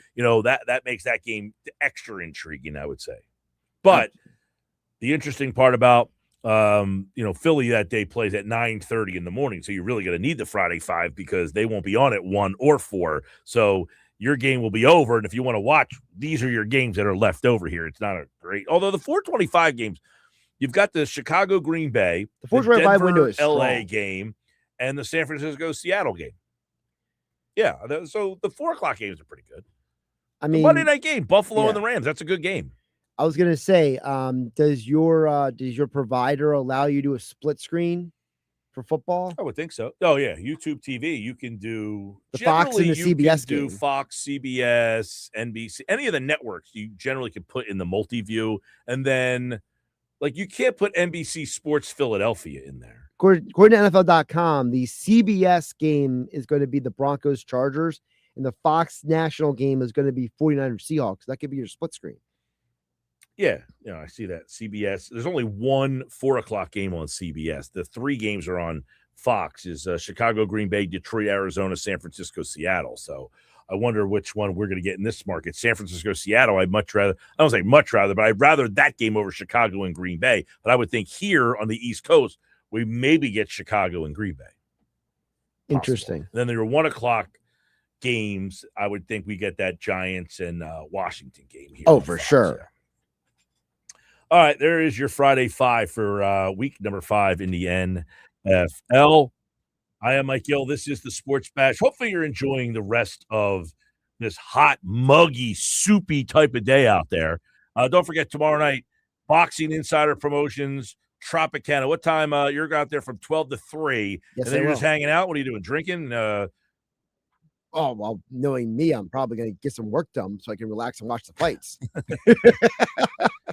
Well, good fights tomorrow night. Congratulations to all the winners. Thanks to everybody who listened and texted in yesterday. That was a lot of people. We really had an overwhelming amount of people. So the first 5 people, congratulations to you. And go say hi to Josh. He'll be doing his show from 12 to 3 at the Tropicana. What's that in the showroom? Up the escalator right there?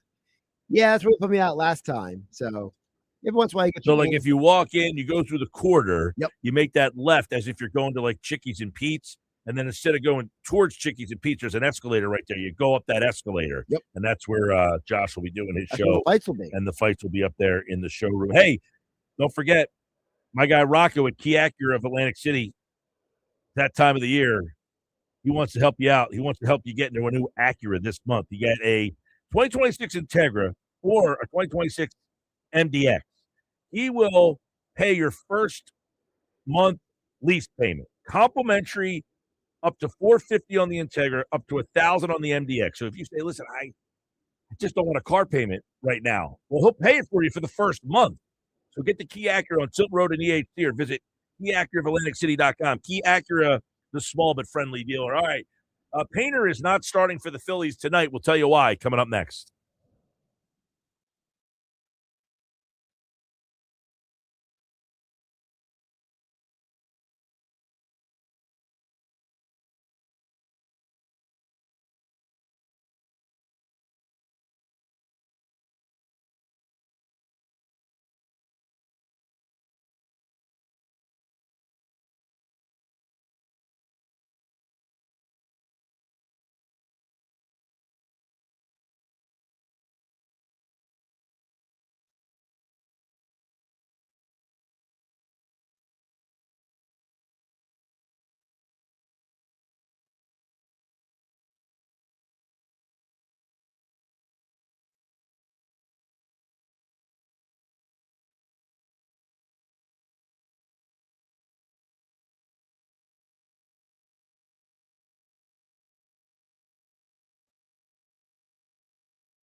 Get ready to get out of here. It's a happy hour Friday. Got any happy hour Friday stuff in the old chamber over there, Josh, before we get out of here tonight? There was one brew that I had recently that I did want to mention. One of my favorite beers actually during the summer month. I know it's not your kind of beer, but there's a shanty that Ludlam Island Brewing makes great for the summertime. It's like a pink lemonade type beer, and it's one of those like 4%. And you're just like, you know what? I can just drink this on a hot day like today. I was just thinking about it earlier, how nice that would be probably like day like today. Have that from really Ludlam hot. Island Brewing. Hot. Got to get something to cool yourself off. All right, we had a bunch of people texting in a happy hour Friday for today. A persistent illusion is what I had last week Oh, from the Seed. of course, it's from the sea. Yeah, well, normally when I go there, I usually will take something home with me, which I don't do normally at a lot of different places. Problem is, I don't get to the Seed. It's not, it's in Atlantic City, so I got to drive over there. So if I'm there, I pick it up and take it home with me. I got you. Good thing though. They've got a persistent illusion was the one that I had last weekend. Good stuff. By the way, people were texting in the worst place in Citizens Bank Park to watch a game. That was Nuggets question. Where's the worst seat in Citizens Bank Park? People were texting in a lot of different things.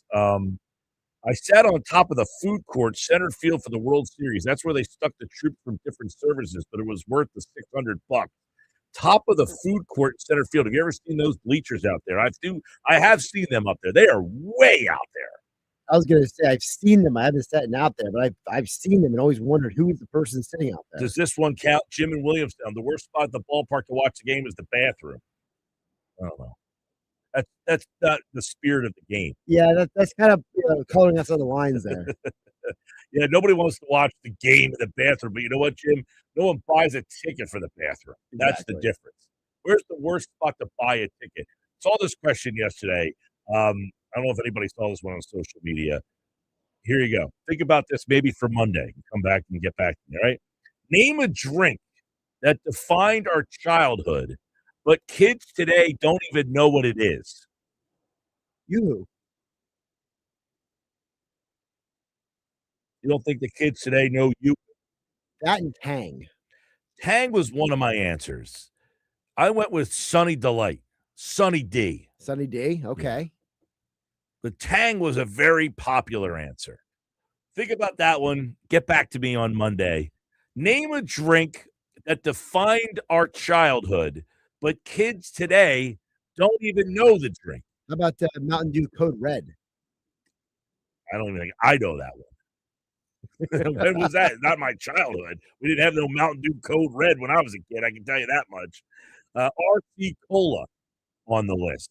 Have a great weekend, everybody.